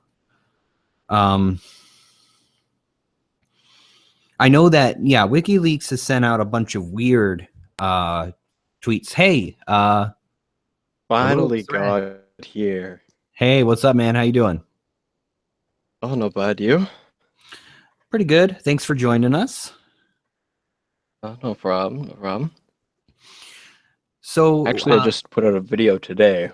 Oh, you did? On confirmation bias, and there was a bunch of stuff, and as well, Christy Winters, and I actually put a tweet out on Twitter, and I wasn't blocked this morning. Put a tweet out saying I was rendering the video, got blocked, and I went to check to see what if she was a sociologist or something. So I could edit my video, and I was like, oh, I got blocked. God damn it. Trying to start a conversation here. She has me blocked. Michael Rowlands has me blocked. It's not fun. I'm already racking up the block. It's incredible. Like, put out 2 videos on like Bill C-16 and you just get boom, banhammer. Yep. People are not happy. So was there anything in particular you wanted to bring up? Just a lot of the way the social justice movement, the way that it actually relates to psychology and the way that Jordan Peterson talks about it and in other ways too. It's people are kind of taking on this mindset of that the other is their group, which is really weird, and they have a lot of groupthink going on. They're not actually trying to, I guess, get rid of their own ideas, right? They're trying to just keep perpetuating the same ideas over and over again. It's like that, there's that NASA rocket that blew up. But what they were saying is nobody was kind of speaking out against them and all that. against the engineers that were saying they should just do it, and they had Right. found data that said that it was going to blow up. Right. Yeah. So it's just Yeah. kind of constantly doing that. I really didn't have a terrible amount of time to make a plan of attack because I have an exam tomorrow morning. Right. Well, the psychology definitely is a big driver, of course, in human interaction. But in this particular instance with SJWs and particularly the bill in Canada, you're seeing a lot of people getting very, very upset for no, like what most people would see as no reason. But coming from a psychological standpoint, you have to look at what these people see life as. Each person has a map of what life looks like to them. If you and I both look outside and look out the window and I say to you, hey, what do you see out there? And we both write our descriptions down. They're going to be completely different. We're going to notice completely different things. That's just the way the brain works. These people are noticing injustices that they perceived or actual, and it awakens this anger in them. You know what I mean? Yeah, and the problem is they're not actually just individually coming up with these. They're actually like looking to each other to find them, which is really strange. Like it's like a whole aspect of cooperation just gone horribly wrong. Mm-hmm. Yeah, it's almost like a religion. And we take on religion to fill the same need that the SJWs need to seemingly fill, and that's their need to feel like they're making a difference, their need to feel like they're correcting injustices in the world, their need to have a purpose, and that can be a very, very powerful driving factor in people's actions. Yeah, it's really interesting because there's a song that actually really stuck to me for some reason. The lyrics, actually, the whole band is really good. They're called Dead and Divine. Uh, if you like punk and metal and all that kind of stuff. I like everything. The song's called Carcinoma, Okay. and the song, my favorite lines from it are, "Keep your faith. If it's what you've got, by all means, believe what you want." It's like, and paranoia has taken the place of God, but that's all its purpose was, which Mhm. is so cool because if you think about it, people are just paranoid of like sin and everything, and then all of a sudden that's gone. Look at Right. what the atheist community has done. We've pretty much decimated the poor religious community back to the fringes of the internet, and then there has to be a vacuum. There's a vacuum there, and it has to be filled. And I think social justice is that filling of the vacuum. Mm-hmm. Because Well, we've destabilized thousands of years of religion and just turned it into just nothing. mm-hmm. Well, I mean, so while I think that, I mean, yeah, there's definitely a void that needs to be filled, and they're definitely taking, social justice causes up to fill that void. But I don't know if it's necessarily because of the atheist community or if it's more um, because of the knowledge that everybody has access to now. They're not just stuck learning what is taught in their town and by their parents and by their community. People are now learning from the world, and that brings a whole new perspective to life, I think, and it can make religion seem very insignificant in a lot of people's eyes.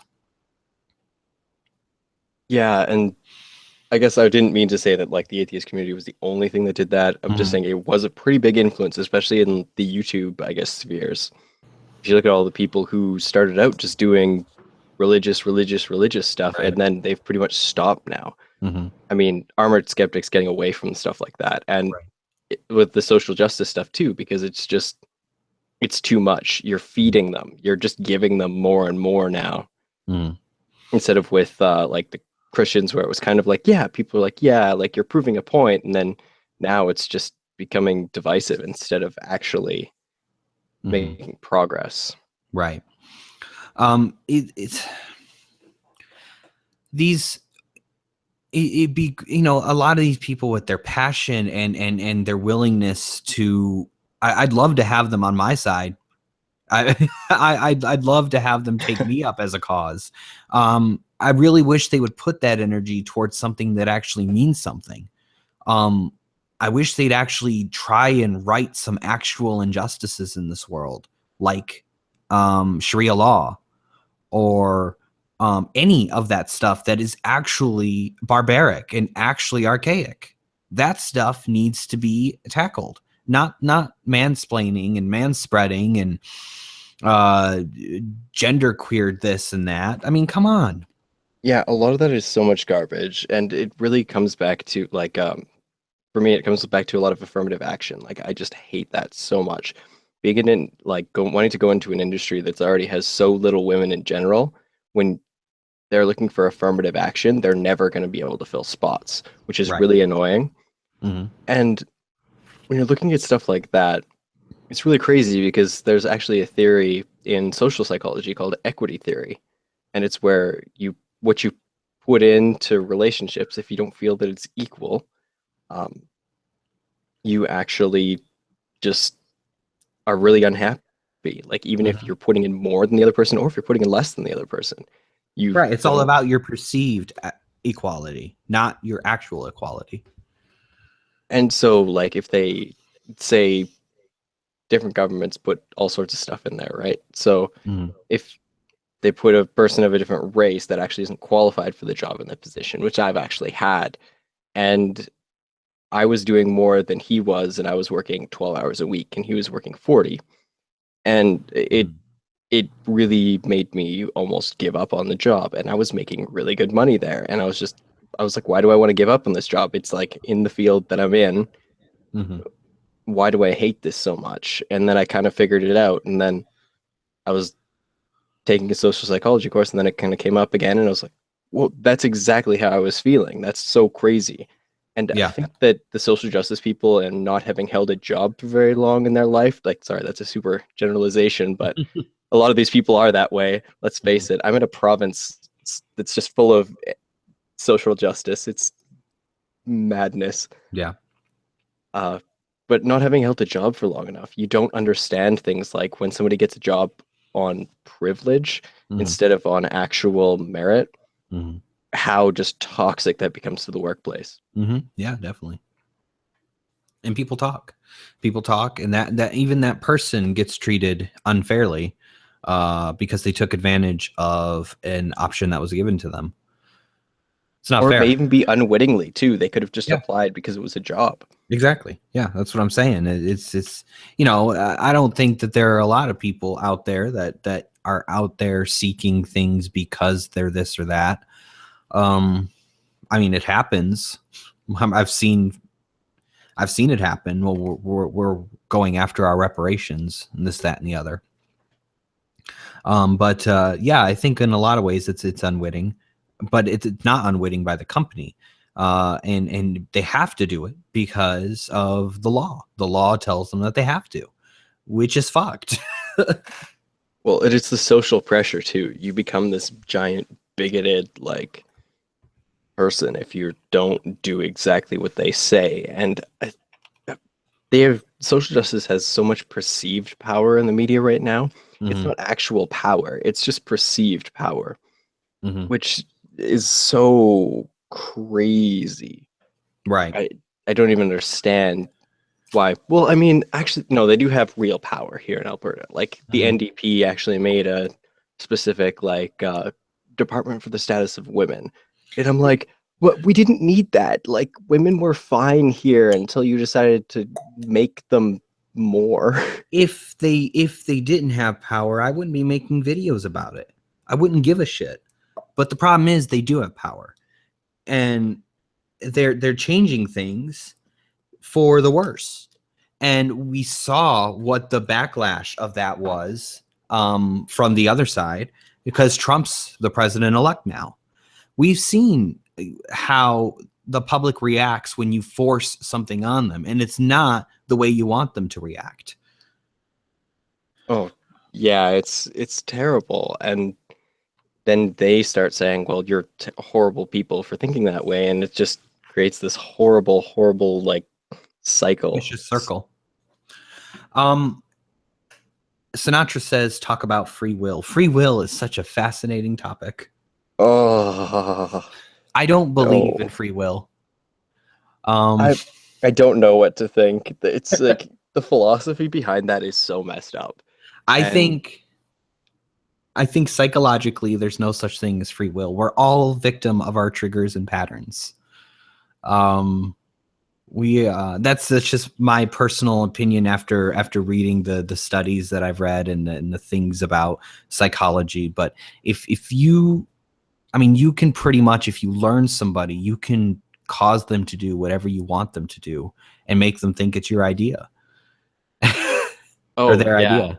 You know? Like it's incredible. Why am I forgetting the name of that theory right now? But there's actually, again, another psychology aside, but there's actually a theory where if you expect somebody to act a certain way, Mhm. in the way that you approach them, in the way that you converse with them, Mhm. you're actually cueing them to respond that way.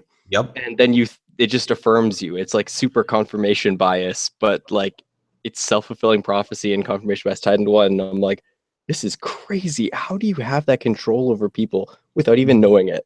Yep. I don't know. Have you ever heard of NLP, neuro linguistic programming? A little bit, yeah, because computer science is the main thing that I'm studying. So yeah, I've kind of have heard a lot about that stuff. Well, neuro-linguistic programming is actually a psychological theory. And it basically goes on the fact that you can control people just based on the way that you talk to them, kind of the way that you were talking, except most people do it unwittingly. This theory and practice takes advantage of that, takes advantage of that, weakness in the brain, and actually makes it so that you can communicate with somebody on their level. And I use that a lot because the first thing that it teaches is how to see the world through the other person's eyes. And that's the biggest thing. If you're going to argue with somebody, if you're going to actually try and make a difference in their thinking, you have to see the world the way they see it, or else you're just speaking out of left field to them. You know what I'm saying?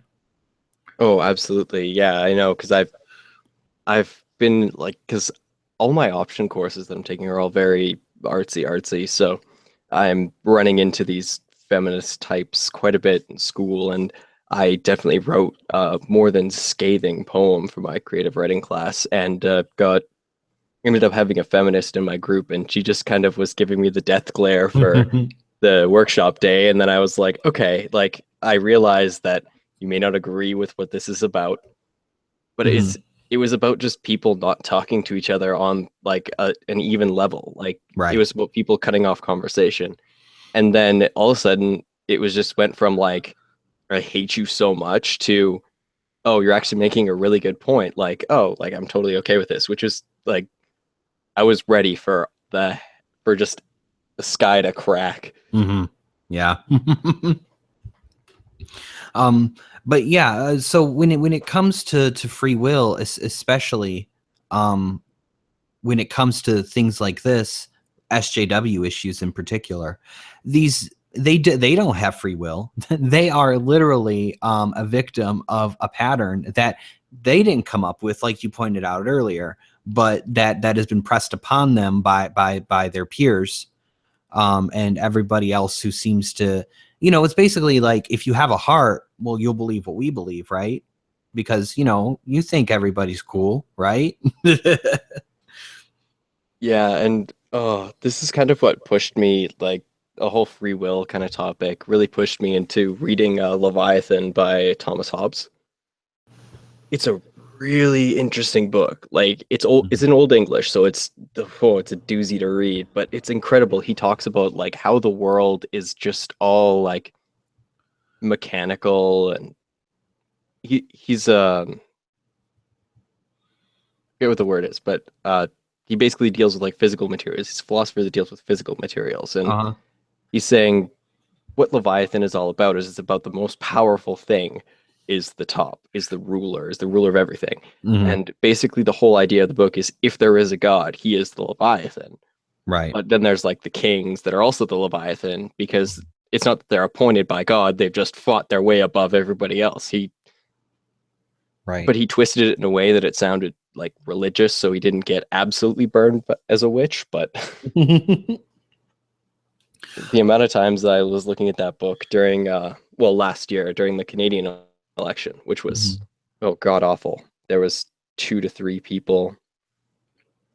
Well, there was 2 elections. I had the provincial election for Alberta, and then I had the Canadian election, and I was reading for both, and it was just terrifying because people were looking at the NDP as a great option for Alberta, which they chose, which is the worst option. And then they were looking for the Liberals, which I was like, well, in Trudeau, I'm like, well, they could be better. Trudeau, he'll listen to smart people in a lot of instances, but then if he speaks for himself, like there was an article about him talking about if the word fart was offensive, and I'm like, don't let him speak for himself, please. It's just bad. Nothing good can come of this. Oh, come on. I think Tim happens to be an okay person, and I like having him on because I like to hear what he has to say. I may not agree with anything he says, but I like to hear what he has to say. Oh, I would totally like want to talk with Tim, but like I just from what I've seen of him on Twitter, like I think I'm following just like I can only follow the one people on this side though, because everybody on the other side is going to block me at some point.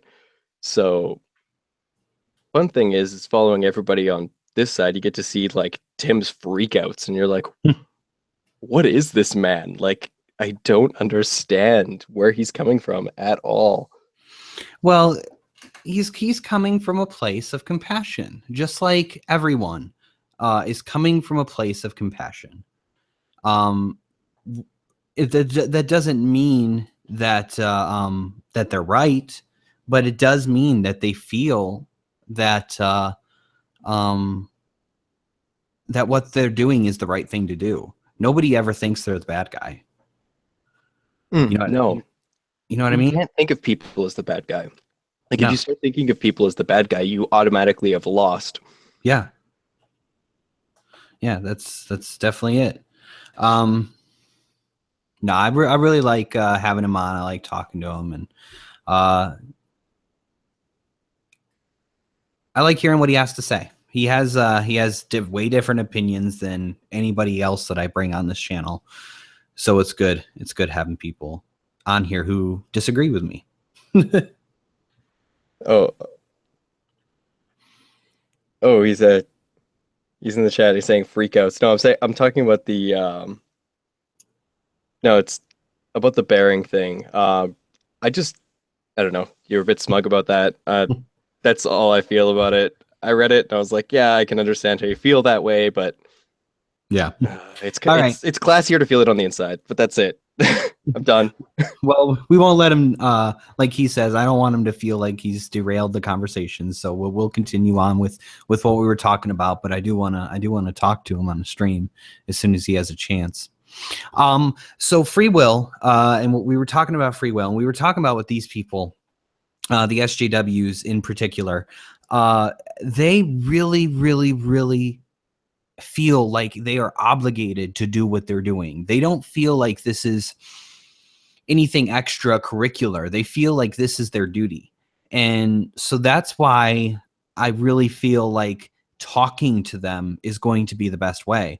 But the problem is they take it up as an ideology, like we discussed earlier, and it's very difficult to talk someone out of their faith. You know what I mean? Yeah, and it's really hard to actually talk to them if they have like a million block walls up. Like I have an older Twitter account, and I went and I looked at Steve Shives' profile, and then I looked at he has this huge memories thing about why he blocks people, and then it shows like he just blocks lists and lists and lists of people, and it's like if you're following this person, and like it goes 2 followers deep. So if say you were flagged for being blocked by Steve Shives, Mhm. your followers would also be blocked. Sorry, followers. I've been blocked by Steve Shives, so you're all going to be blocked if you're not already. And then, so it kind of like, you could almost hit all of Twitter if you just extended that algorithm like one more level. You would just hit all of Twitter, and Steve Shives would just be alone. I hate that guy, man. But I want to bring him on here sometime. I'm serious. Yeah, no, and I totally agree. Like, I want to talk to him because I want to understand what he says. Because, like, in his videos, sometimes he'll say something that makes sense, and then all of a sudden it'll just be like, "And out of left field comes," and I'm like, where do you, where do these ideas come from? I don't understand. You seemed so perfectly normal in this instance, and then you're completely off on left field here. Yeah, it's I don't I don't understand him. I really want him. I want him to come on so I can ask him questions, because he just keeps on with the same narrative, but he doesn't really expand upon things. He just says this, and then that's it. And I'm like, no, I want to hear like your full thoughts here. Just stop going off on tangents and actually explain where you're coming from, so that maybe people can actually understand your argument. You know what I'm saying? Yeah, like it's kind of weird because it's like it was the whole like inductive versus deductive reasoning that we Yeah. were talking about earlier. Mhm. When you're getting to the point of like inductive reasoning, you've inducted so much. If you don't do the deductive reasoning, that inductive reasoning means absolutely nothing because Right. people have inductively proved through mathematical proofs that 1 equals 2, but you can't deductively prove that. Right. If you try to prove it the other way, it breaks. Mm-hmm. So you can't do stuff like that. And that's where being super math minded, like people on the side of kind of, I guess, anti-social justice tend to be very mathematically inclined. A lot of tend to be. I'm not saying that everyone is, but Mm-hmm. and then there's a lot of the more artsy people on that on the SJW side, and Mhm. I think that kind of has to do with it too, because people on the anti-SJW side are thinking like calculus and math and computer science, and they're like, oh, like Okay, so anti-SJWs are more artsy, which means they're more creative and more empathetical, because they are able to empathize with people a lot better than, let's say, anti-SJWs can. And in their ability to empathize, they take up these causes. Is that what you're saying? yeah, like they like tend to empathize to like the nth degree. Mm-hmm. And I understand like when the whole debate when people are talking about Bering and people why they don't like him is Mhm. because he'll make a video and then people go to their channel and flame them like to all high Right. hell. Yeah. And I guess that's not really Bering's fault, but it's you can kind of understand where they're saying like, okay, like try not to do this as much because it can hurt people. And I can understand that because people getting they're opening themselves up going online and they may not have been ready for it.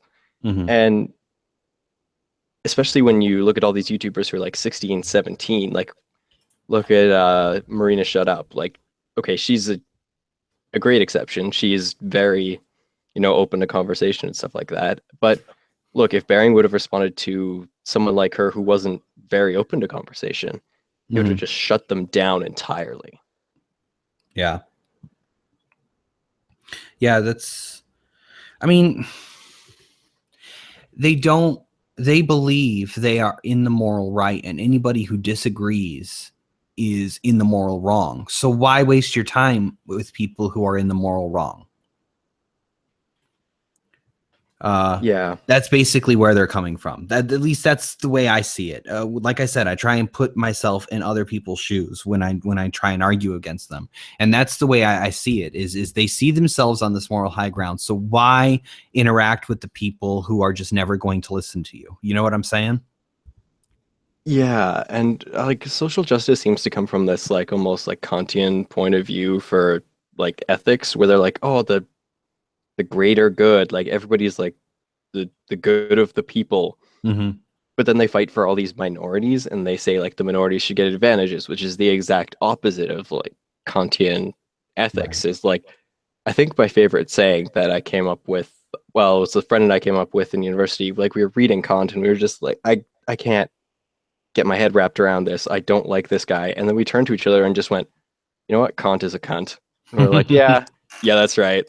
Yeah. And it just because if you're like, oh, there's a scientist and like 10 people, that scientist could save the life of 100 people. So we're going to set the train to kill the 10 people. And it's like, whoa.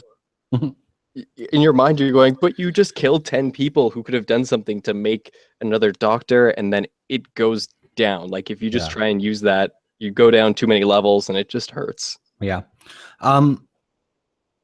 23 Piz 23 Mitch says that they draw. I don't know if you were here at the beginning of the conversation, but I'm looking for a new avatar. I can't keep using the South Park one, especially after what happened with Bering. So if you're interested, I am interested in new avatar art. So just throwing that out there. And hey, if mine could get improved, you know, I took some Creative Commons, like the whole the outside part is actually just like a Creative Commons like cloak thing, and then I changed the color on it, and I scaled it, and I made the shadow, and I put the binary in the front. Yeah. Neat little Easter egg. I put like the binary actually says the rogue thread in it. Oh, I went that extra mile. Right. Nice little Easter egg. But I mean, it's out now, so you know.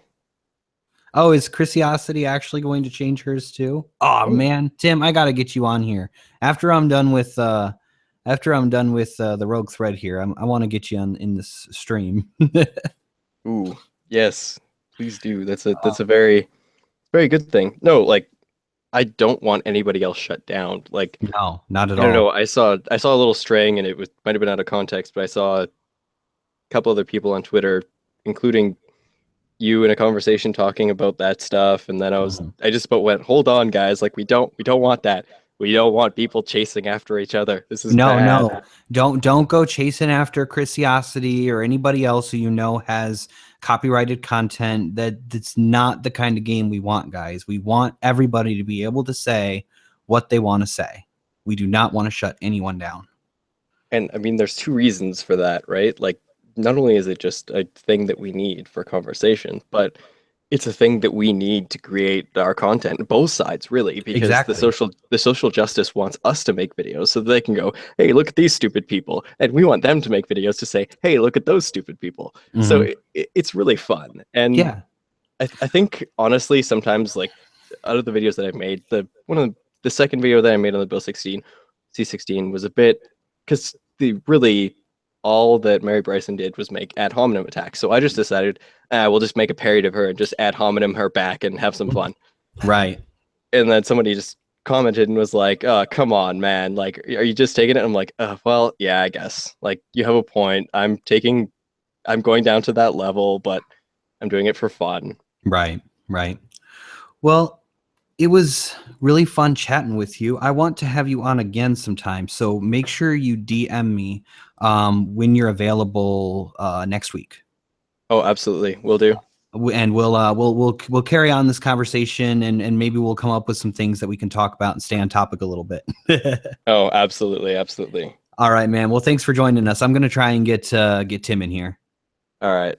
I'll put your information in the description. Everybody, subscribe to the Rogue Thread. I've seen a couple of his videos. He's got some good content. Thank you very much, man. No problem. Have a great night. Talk to you next week. All right, bye. All right, Tim, I'm getting you this this link. Give me a second here. I really want to get you in here, especially after you made that video earlier. Trying to find, there you are. All right, that's been sent to you, man.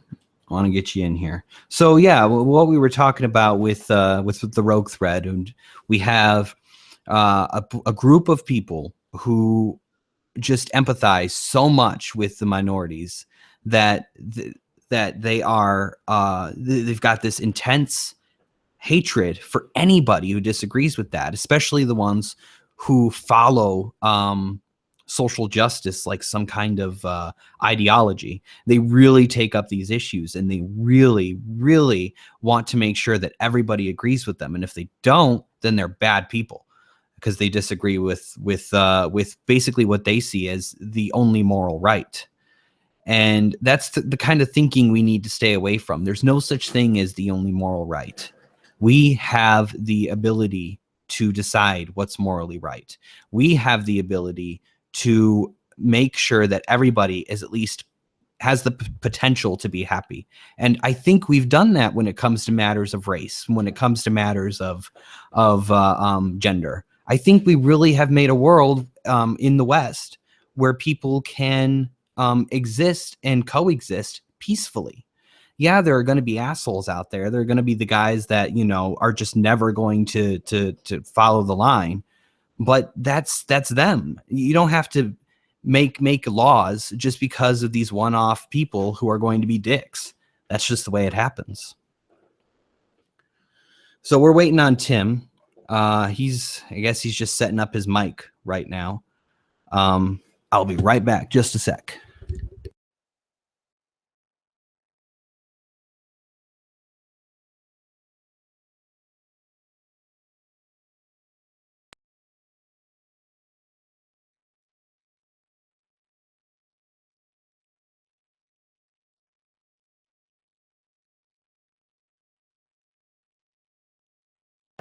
Hey, at least I didn't leave you guys with a commercial.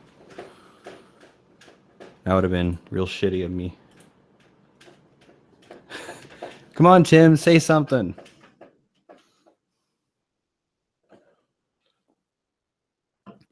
We'll be right back after a word from our sponsors. No, I'm kidding. I'm kidding. That'd be mean. Come on, Tim.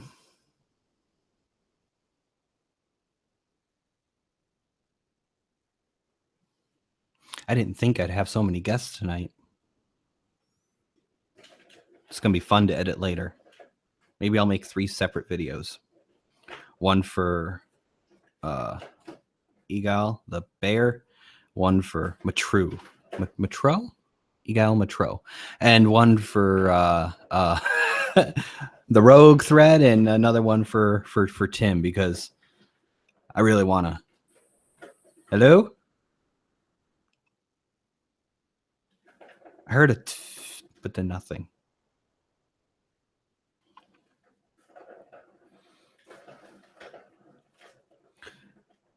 Everybody keeps asking me, how do you only have 500 subs? How do you only have this many?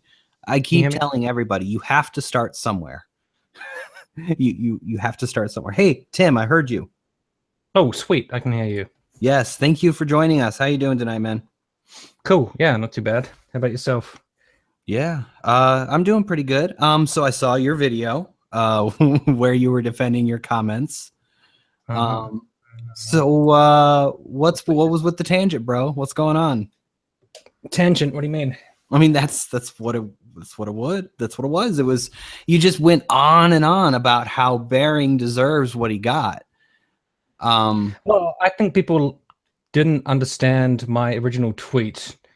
Oh no, they understood some of it, because I was like, yeah, fuck you, you're a cunt, you're a piece of shit and I hate you, whatever. But I mean, that was just my opinion. Sure, it was rude. People were like, you know, you've got an opinion that I don't like, so they hated me.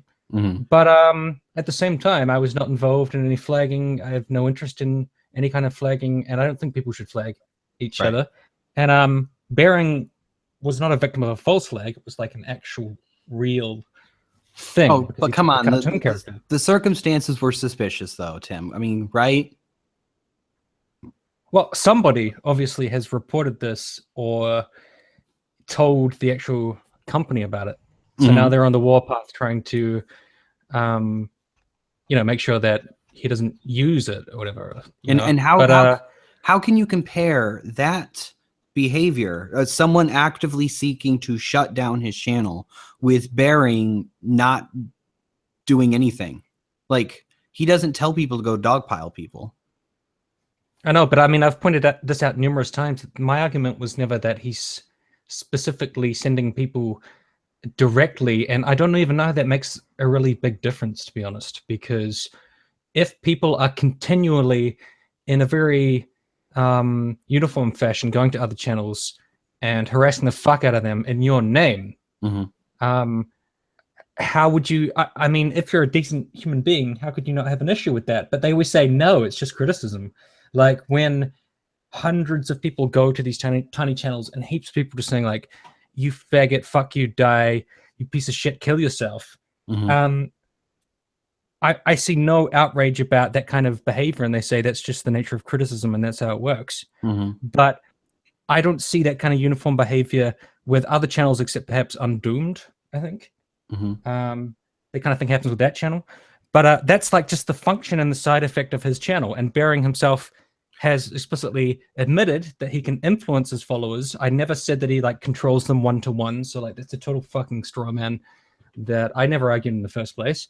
He can influence them, and he sees it happening, and he doesn't care. He said, he made a video where he just said, I'm going to change nothing because I don't give a fuck. And then all of these like preachy, moralizing motherfuckers come at me like, you're a horrible person for doing a bad tweet, and crying like fucking babies. I mean, it was just my opinion. And they're like, oh, you're the worst person in the world for having a different opinion.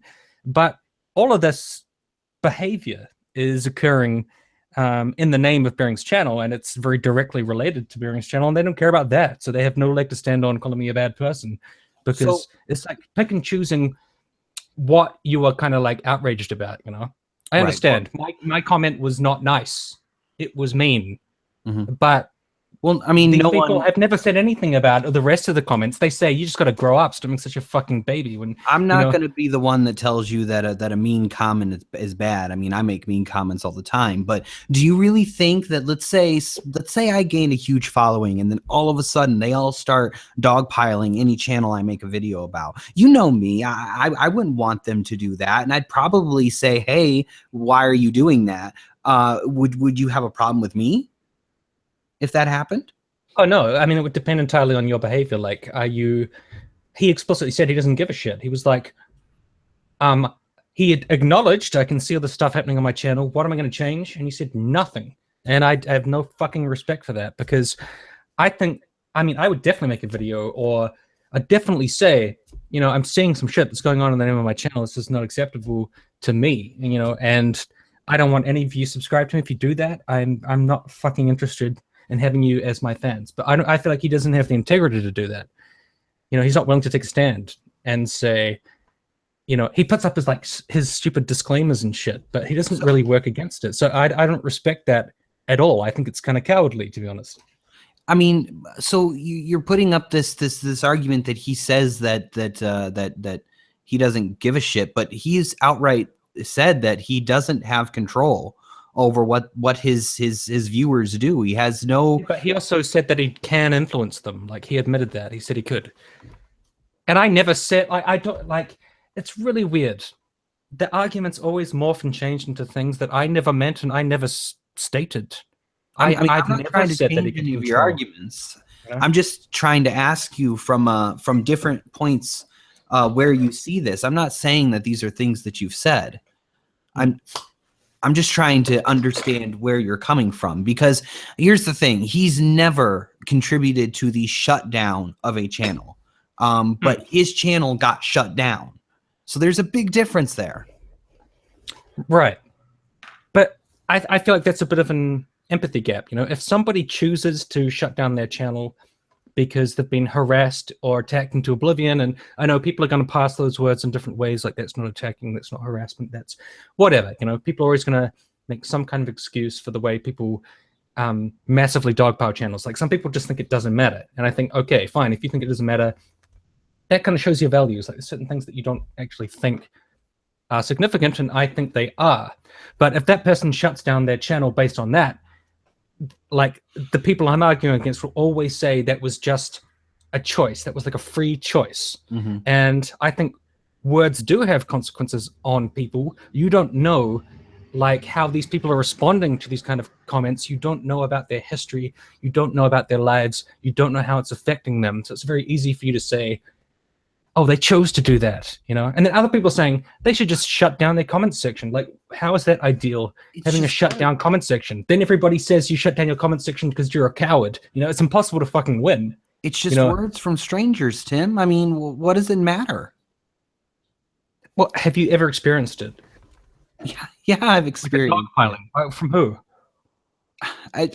I've experienced it in real life. Okay, from real people with real fists. Yeah, but on YouTube. On YouTube, no, I haven't been dogpiled. Probably because I mean, I'm not telling anybody they can't do anything. But I'm just saying, like, do we want YouTube to be like Darwinian, or do we want people to actually treat each other with respect? What's wrong? I'm asking for respect in an entirely optional way. I'm not coercing anybody to do anything, and I'm continually told I'm some kind of like psychotic fucking authoritarian, you know, censorship-loving psycho because I'm asking people to be better. It's ridiculous. I don't think you're authoritarian-loving, but I definitely think that you're asking way too much of creators. How? Asking them to use... Okay. Tim, I've told you before, I don't want to make assumptions on where your arguments are coming from, so I'm going to ask you a question. My question is, what could Bering do to make you not feel the way that you feel about his fans dogpiling? What would he do that would make you happy? I've maintained that the very first step would be not linking to the original video, and the counter reaction is always like, well, people will still complain. Sure, but people will always complain about everything. I'm pretty sure they'd complain less about the dogpiling if you didn't link the original video. They might say like, oh, you're not linking to the source. But I think when you balance it up, that is less bad, you know? Yeah, in my opinion. I find, I don't know, I'd never make a video where I don't link to the source unless it's by mistake. And I'm not doing that to send people to the channel to dogpile. I'm doing that because I only use like maybe 30% of the video, and I don't want there to be a question of me taking things out of context. Right. I mean, if you've got like an 8-minute video and I just pick out a minute and a half and I say you're retarded and you're an idiot and you're a fat, I don't know, faggot or some shit. I mean, you know, the audience will lap it up and think it's hilarious. And then I link to your channel, and then they go over there and they fucking dogpile. And that's just what happens on Bering's channel. It happens over and over again, and I can see the pattern. And the only thing that I'm saying is that he has the ability to not link to it and also say on his channel that that's unacceptable and he doesn't want it happening in his name. But I think my impression is that he just wants the money from doing that, from just like taking videos out of context, chopping them up, shitting on them, causing, like, I don't even know why he does the dogpiling or why he allows that to occur, because it's not even like necessary for him to make money. He doesn't, I don't get it. He's not actively encouraging it, and he just doesn't give a shit. He said himself, he's like, I don't care. And a lot of his fans don't care. They're just like, toughen up, grow up. But that's very like Darwinian, saying, you know, we don't care about our own behavior, and we don't care about the behavior which is being not necessarily encouraged, but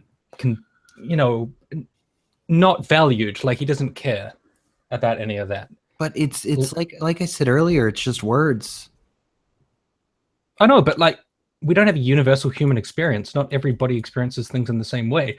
It would be an ideal world if all of us had incredibly thick skin and were never offended by anything anybody does. But if you've got a particular life experience and then you get this massive dogpile, you can't say for sure how you would react to that. You can say now, in your current state, like how you'd feel about it, because, you know, you're not in that phase, or that's not where you're coming from. But, you know, we all know that there are different people in the world, and not everybody can take shit like that.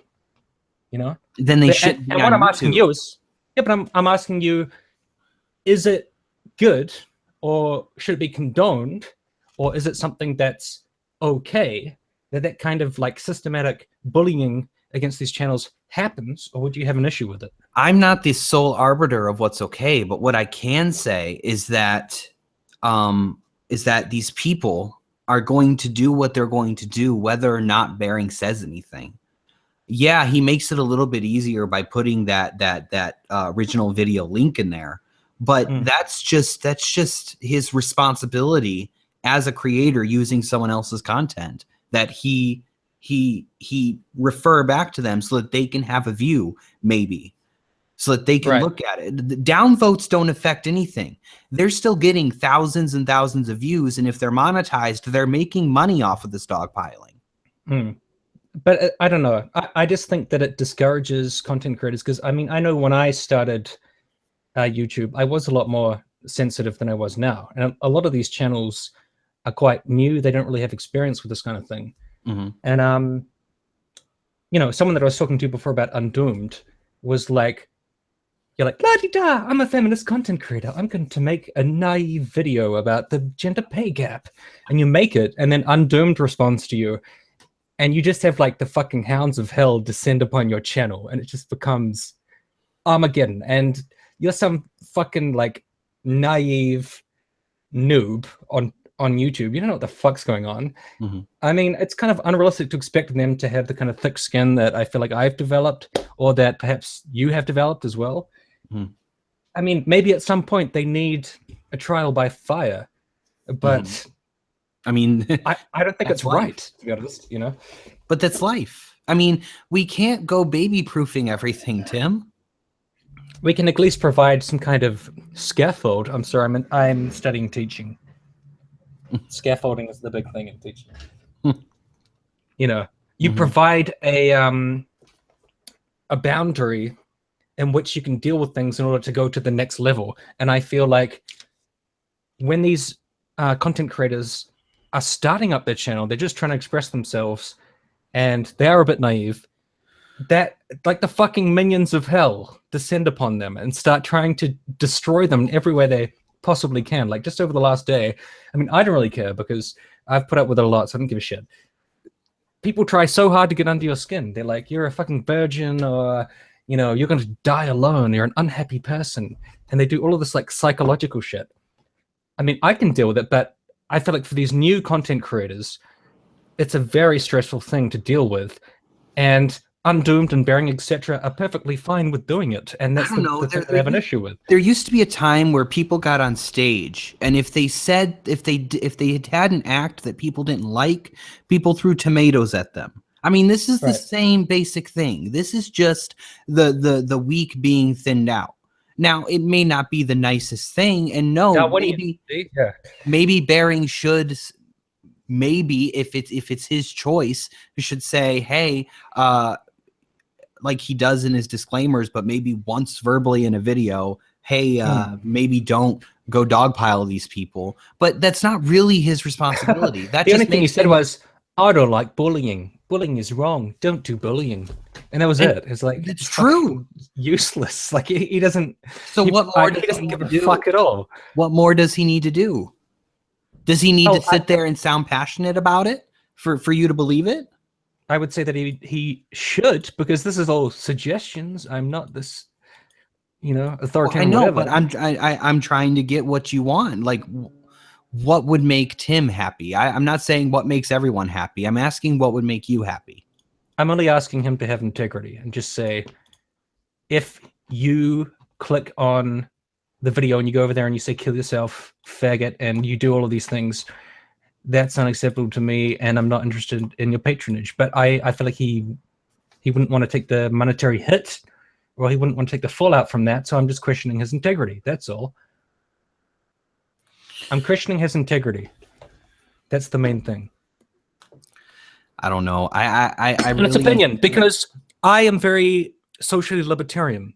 So when people come back at me and say I'm some kind of authoritarian, I'm trying to control people and do all this kind of stuff, that's not what I'm doing. It's entirely optional, but I'm going to keep having these opinions about his conduct until I see any kind of change. And if people don't like that, then they're free to not like that.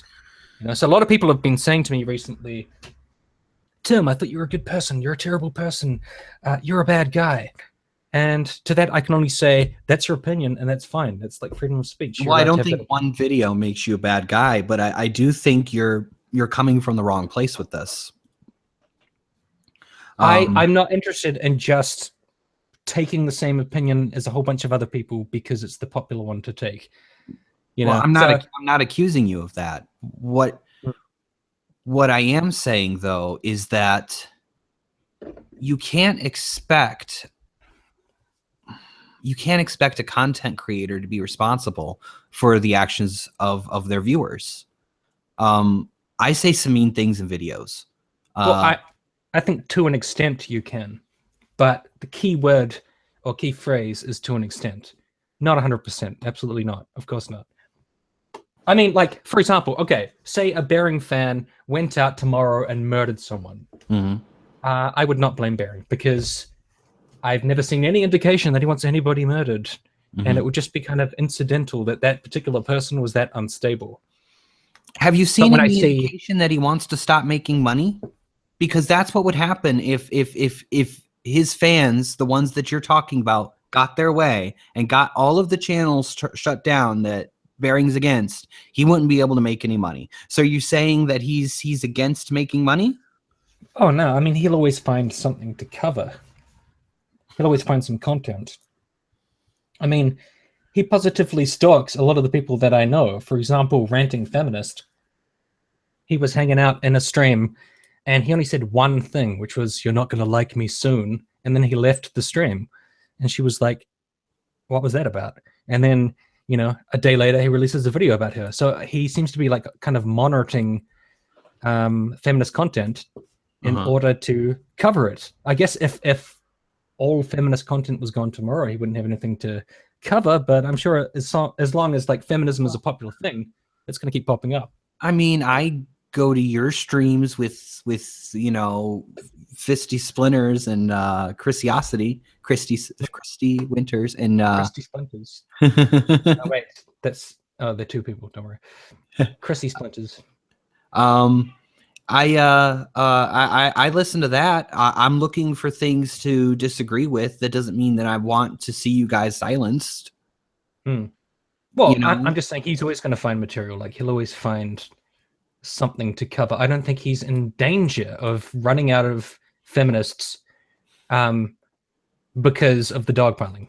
I think it will stay. It's just with dogpiling, you know, so it's the byproduct. And look, man, I mean, like, I have watched a lot of the original content that he covers of like the feminist videos that he covers, and a lot of them are not very good arguments. Some of them that I saw were kind of shitty, and he believed this video by this guy who was saying, "I apologize to all women because men are terrible, and so I just have to say I'm so sorry." And I watched that video and I thought, this doesn't seem real because this argument is terrible. Right. And I was like, why should this guy apologize to all women? This makes no fucking sense. And then Bering covered it, and it turned out that that guy was like complete fake. He was just like made up completely. Right. But he was making that kind of like shittily structured feminist argument, which does actually exist. So Bering was like, yes, this is good. I'm going to milk this. So I feel like whenever he finds anything that is kind of naive or a bit lame, he just goes for it. And that's his whole shtick. And he just does it over and over and over again. And I get it, like, people like it, but it also leads to, you know, those people can't really develop as content creators because they're just being so incredibly dogpiled and harassed and attacked that, in my opinion, that kind of stifles their voice and their ability to be involved in any kind of dialogue. I don't know, man. They're still making that money off of it. They can keep releasing content. Words are not going to actually hurt them. And they can keep releasing content like the queer kids stuff chick does and keep doing what they're doing. It's their choice to shut down their channel, like you said, that the argument is, and it is. Yeah. But to be fair, I mean, I understand where, yeah, you know, you don't want people's feelings to be hurt, and you don't want them to have to fend off thousands of people who dislike what they say. But that's just the nature of the internet, bro. That's just how it goes. Right, and I'm saying I don't like it. So, but you're not going to change the internet and attacking. But is not But I going do to think change it's the funny. nature of the internet.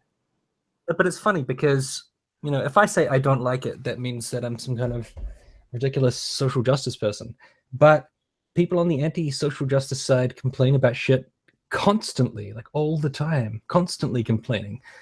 And then I say something that they don't like, and they flip the fuck out. And I've had like people today just attacking me on Twitter. And I'm like, are you still fucking attacking me about the shit that happened yesterday? Like, Well, people you're hold feeding on. them, Tim. I mean, you made a video about it. You keep tweeting about it. You're feeding it. Yeah. Let's be fair. Okay. Yeah, fair enough. Okay. Yeah. I mean, you want it just as much as you despise it, at the very least. Well, the only reason I made that video was because, I mean, my fucking Twitter page has had like 600,000 plus impressions over the past day. And I was like, this is insane. Like, this is, I mean, it's the most attention I've ever been paid to on like Twitter. And it was all entirely negative and just a shitstorm of people attacking me. So I was like, I want to make a video just clarifying my position. And all you did was rant. I'm kidding. But I thought it was like, it was a true rant in terms of my point of view. I think it reflects what I thought. And then I got some shit back from like Jeff Holiday where he was like, oh, Tim's all hurt. He's just whining. What a baby. Blah, blah, blah. I'm like, did you watch the fucking video? I made points, but you know, I feel like people today are still so hurt over the fact there's something mean about Bering that Jeff Holiday just wanted to attack me. He well, you're wasn't kicking concerned. a man while he's down. I mean, in a way, you're kicking a man while he's down, Tim. How? I did not gloat in that video at all. I said that I see him as a despicable person who is doing... I know, but I was saying in the video, I see him as a despicable person who did something bad. So based on that, I was saying I'm not sad about it, and I'm still not fucking sad about it. And whatever. Okay, that's my opinion. But people should not flag each other, and there should not be flagging wars because I think it's wrong, and I think it will just lead to a stifling of expression. Definitely. But on my personal biased opinion... I want to put this out there real quick. You and I are in complete agreement with that. Nobody should be flagging anybody for anything other than what the flagging system is supposed to be used for. Don't use it to silence people. I've feared a flagging war for some time, but this wasn't even a false flag. Now, it may have been wrong for the original people to point out this content to these cartoon creators, but it is not a false flag in that he legitimately just took the artwork, you know? Yeah, and I mean, I will agree with you on that. It's not a false flag, but there's definitely something suspicious about all those strikes happening overnight. And it makes YouTubers like me scared because I mean, you see me, I got the little South Park character guy, and down the road, I'm going to have to, at some point, I know I'm going to face something. So I've got to make the change now. It was a stark wake-up call to a lot of YouTubers that there's certain things that YouTube's going to be cracking down on. Oh, I thought about my channel too. I was like, what about the songs that I've used or the videos that I've used? Are those going to be taken out of context? But I think in Bering's case, it was a lot more... what's the word? I don't know. Ubiquitous. Having this bear on everything.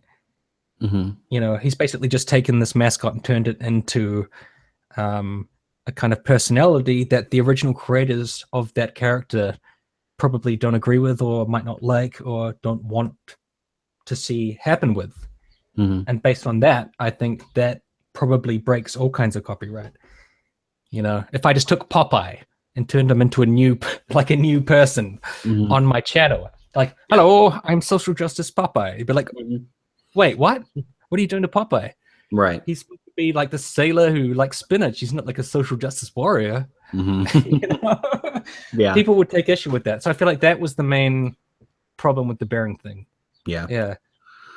Well, I mean, I feel like right now, while the strike was legitimate, we need to be very critical. Every content creator needs to be very critical about the circumstances that it happened.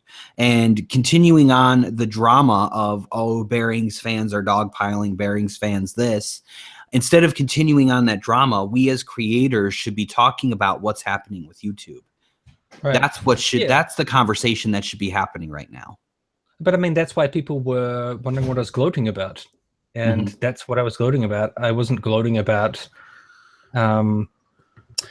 was I gloating about the copyright thing? No, okay. I wasn't gloating about the flagging or... No, you were gloating about the fact that his channel was gone, and now he has to feel the same thing that any other channel that had been shut down by his fans, basically. That's what you were saying. Exactly. Yep, exactly. And right. Yeah, no, Tim, but even that actually message was lost a lot. Like that message was completely thrown away. And I can still totally disagree with that. You can think it's a bad message and I'm a douche. But at the very least, it's nice. No, I thought that was a very douchey thing to say. But well, there you go. Oh, cool. Yeah, I mean, I'm a bit douchey. Okay, I admit it. But I mean, I've been in these fucking wars with Bering for a long time, you know. Yeah, and that's what got me, is because you have been in this feud with him for a while, and if you just this one time while he's down, leave him the fuck alone and join together with other creators, maybe something that could actually be done here. But a bunch of them are saying it's censorship where it's not censorship, which, I mean, I could disagree with it on the grounds. Like, the grounds I could disagree with this on would be people flagging each other's channels.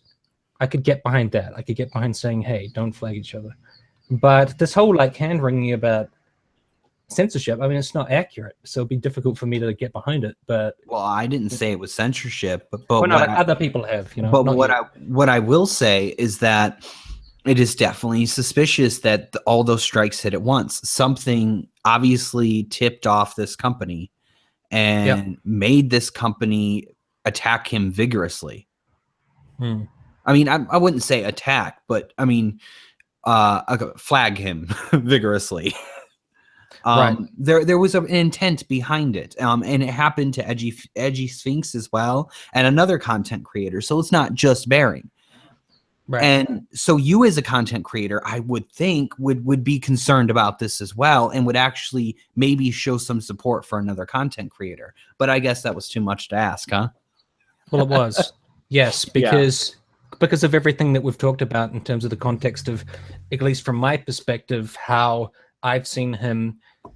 We've already been over this, but, like, you know, dogpiling with the small channels. It's very hard for me to have any empathy or sympathy with Bering, who I have seen as kind of like a block on feminist content creators, which I think, you know, a lot of his fans would see as great because they hate feminism and they hate, you know, them expressing themselves and having opinions that they don't like. But I think that's a very destructive.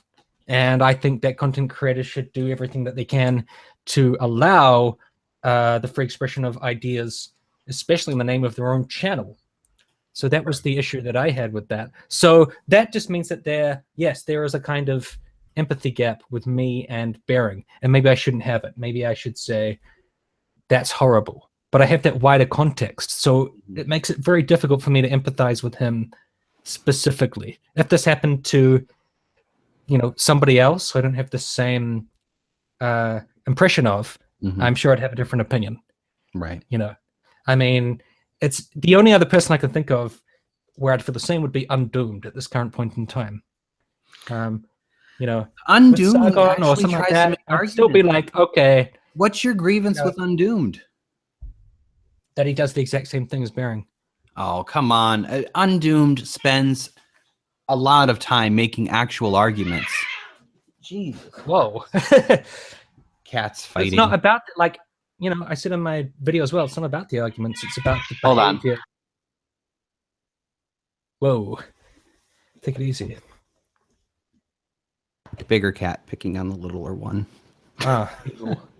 All right. Anyway. Yeah, that wasn't me playing sound effects. Yeah, that's what's going on there. Like cat fight. But I just say it's nothing to do about the views that they have. I don't actually care what their views are. It's about the behavior that is exhibited on their channels and is a very obvious pattern. Like Undoomed finds a random content creator, he puts their video there, and then he just mocks the fuck out of it as much as he can. People, some people enjoy it. I think it's entertaining. And then he puts up the link, and people go there and they dogpile the fuck out of it. And if you look at, I don't know, Seanhead, Armored Skeptic, Psych on the Card, Thunderfoot, Amazing Atheist, they don't follow the same pattern. It's just not the same system that Bearing and Undoomed have. So that's my issue. I mean, their content's the same, but their fans react differently. Well, they still go over there and they're like, fuck you, dumb cunt, kill yourself, you're fat, you're stupid, faggot. They do. But the content creators themselves don't. I know, but it's occurring in the name of their channel. And seriously, just, get a window, put in, a couple of windows, put Sargon up on one side and Amazing Atheist, and then on the other side, put up Undoomed and Bearing, even though you can't put up Bearing right now.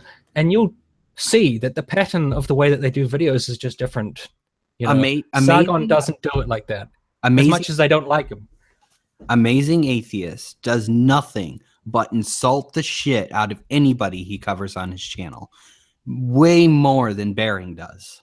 Yeah, but he doesn't grab out these tiny channels in the main and systematically do what Bearing does. He doesn't. All right, I'll go to Amazing Atheist and I'll check it out. I'll just see what he's been talking think you're about. reading far too much into Bearing. I think you have some kind of personal vendetta against him. No, definitely not. Yeah. Nancy Pelosi's a moron, some shit about that. He hates a comic by feminists, shitting on Ghostbusters, shitting on Marina Shut Up, whatever her name is. She's a small channel, isn't she?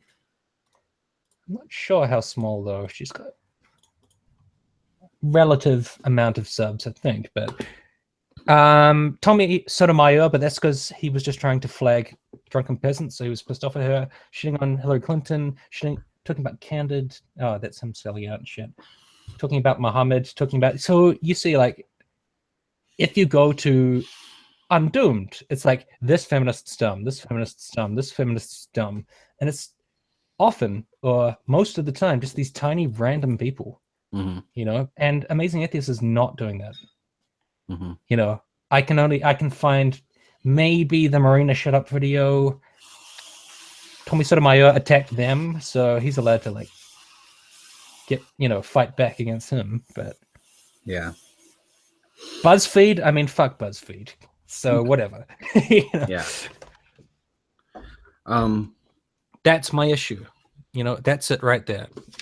Yeah. So there's all these other things about like me having a personal vendetta. I'm like jealous of Bearing or something. It'd be nice to have lots of subs, but I wouldn't want them doing the kind of things that Bearing subs do, because I would not feel good about that, to be perfectly honest. But hey, you have guess more subs I'd be than I do. Okay, yeah. No, but you're doing well. I think you're gonna make it. Well, thank you. Okay. No, I really think, I mean, again, we have our differing opinions. But yeah, this is the kind of conversation, at least I would prefer we're having, is where, you can talk to someone and actually, not just shit on them. That's what I prefer. I can't say what Bearing prefers. But for me, I prefer actually having a conversation every once in a while, shitting on someone. Yeah. That's just the way that's the way I do it. I don't know if it's intentional though. You seem to think it's intentional, but I don't think it is. I think he's made in his own way. He's made it very clear that he doesn't want to be a person leading an army. He just wants to have a laugh. You know what I'm saying? I think I see it more as like a niche, and I think once you get into doing certain things, you just get stuck in that pattern, And people could accuse me of that too. I don't want to fucking talk about the Bearing drama, but after the shitstorm on Twitter, I was like, I have to talk about it. But I just want to get on with the videos that I had planned. Right. What do you have? So my next video is about depression and suicide. So it's like a real serious topic, and it's going to have a Star Wars themed trigger warning. So that's not going to be very serious. That's going to be fun. I deal with depression myself, so I will definitely be looking forward to seeing your take on that. That's just funny. Like I had these completely like non-political things planned, and then I make kind of like an I don't know, distasteful Twitter comment, and then it's just like I'm back in the fucking bearing shit again. I've been trying to distance myself from bearing for some time, but it just pulls you back in. Yeah, but then you make a video. I mean, there's a lot of intent behind making a video, Tim. Yeah, but it was after the whole Twitter drama. I was like, you know, I personally, I probably wouldn't have been able to get to sleep without addressing it, you know, because it happened. Right. And it was caused by me. Will you be covering male depression and male suicide as well as female? Well, actually, it's going to be male focused. Okay. However, I'm really not an expert on this. So it was more going to be like my personal perspective about depression and suicide. But I was going to say this was inspired by the Against the Odds male issues group. Therefore, first I was going to talk about statistics of suicide. Okay. And yeah, I was going to point out that men commit suicide disproportionately to women. But I don't know what to say about the reasons for that. Like, that's very tricky. I mean, I don't know where you come at that from. If you want somebody to talk about those issues, I am free. I know. Yeah. I mean, I've been through it. I'm currently going through depression treatment. So it's definitely an issue that needs to be discussed. It's definitely an issue that needs to be talked about because men don't like talking about their depression. Women can be a lot more open about it, I think. I don't know exactly why that is, but they can be. Men seem to want to close it off a lot. Men don't really want to talk about it. Right. And at least from my perspective, it's because we don't want to be seen as weak and too sensitive, which, you know, is definitely a gender role thing. But I'm not saying that that's necessarily... I'm not going to get into gender roles, but what I am going to say is with men in particular, they feel a lot more pressure to not be honest about their depression, which most likely leads to the more male suicides because they're not talking about it and they're not addressing it. That could be one of the reasons. I mean, I was mostly just going to just report on the statistics and just say it's difficult, you know. I can't say make up your own mind because you have to find out why. Yeah. But I also didn't want to kind of like preach to people, right? As to exactly why this is occurring. Oh, fuck, and it's difficult, because I wanted some charities or some kind of support group that people could turn to and that I could link in the video. But I live in New Zealand, middle of nowhere, so I could help people in New Zealand. How am I supposed to help people in America? Oh, there are a lot of great resources I could send you in a DM. I could give you a bunch of different resources that I found. There's one resource in America that will even text with you if you're feeling suicidal and talk you through it over your phone on a text message, just like anybody else. So that's real cool. That's pretty awesome. Yeah, there's all kinds of cool programs. I'll send you some resources there. Yeah. This is the kind of stuff that we should be doing, you know, working together for causes that actually matter. You know what I'm saying? Right. This is what... No, yeah, I mean, but, you know, it's totally true. I've been feeding the drama. That's absolutely, totally, fully true. But, I mean, people always say this. You don't have to believe them. I don't really want to. I've like, for a long time, I've been like, I want to make more substantial videos. But it's really difficult when you're on YouTube. You always get just pulled into this drama shit, and it's kind of like self-feeding. Because I put out a tweet saying, I wish I could get attacked this much on Twitter every day because it's hilarious. Right. And sometimes it kind of is because there's a lot of entertaining tweets that are supposed to be attacking me, and I just find funny, to be honest. Yeah, I'm not supposed to. I'm supposed to cry, but whatever. You know. But I got to get off this fucking drama train. God, it's like crack. Right. All right. Well, I just wanted to get you on, get your opinion, see what was going on in Tim World. I got to wrap this up. I've been on here for a while, but I will be. Go ahead and watch out tomorrow. I'll be releasing at least one of 3 videos. I'll maybe 4. I'll be covering my conversation with you exclusively in a video, and so on. Yeah, so that way people can actually hear what each person has to say instead of having to sit through 3 hours of bullshit. So yeah, you can talk about how naive and foolish I am. I think you know me well enough, Tim. I'll say that shit to your face instead of saying it in a follow-up video. True. And also, I started with ignoring the chat. Yeah, someone's saying read the chat. Sorry. I've been reading the chat at least, and it's just basically just been, Tim, you're an asshole. Tim, we don't like you. Oh, right. You sound like a jack, Tim. Yeah. No, that's what I expected. Is Tim married to a feminist? You know, just the usual dog. I am actually. Stuff. Yeah. Hey guys, don't do that. I am. Yes. No, wait. We're not married yet. We're gonna get married next year. I'll be stronger than Steve. Don't worry. I'm the King 48 wants to know when my next stream will be. I never plan when my streams will be, really, unless it's with a bigger name YouTuber that I have to go to and be like, hey, you available this time? So, you know, just look out. That's why you need to subscribe to me and need to follow me on Twitter so that you can see when I'm going to be doing live streams.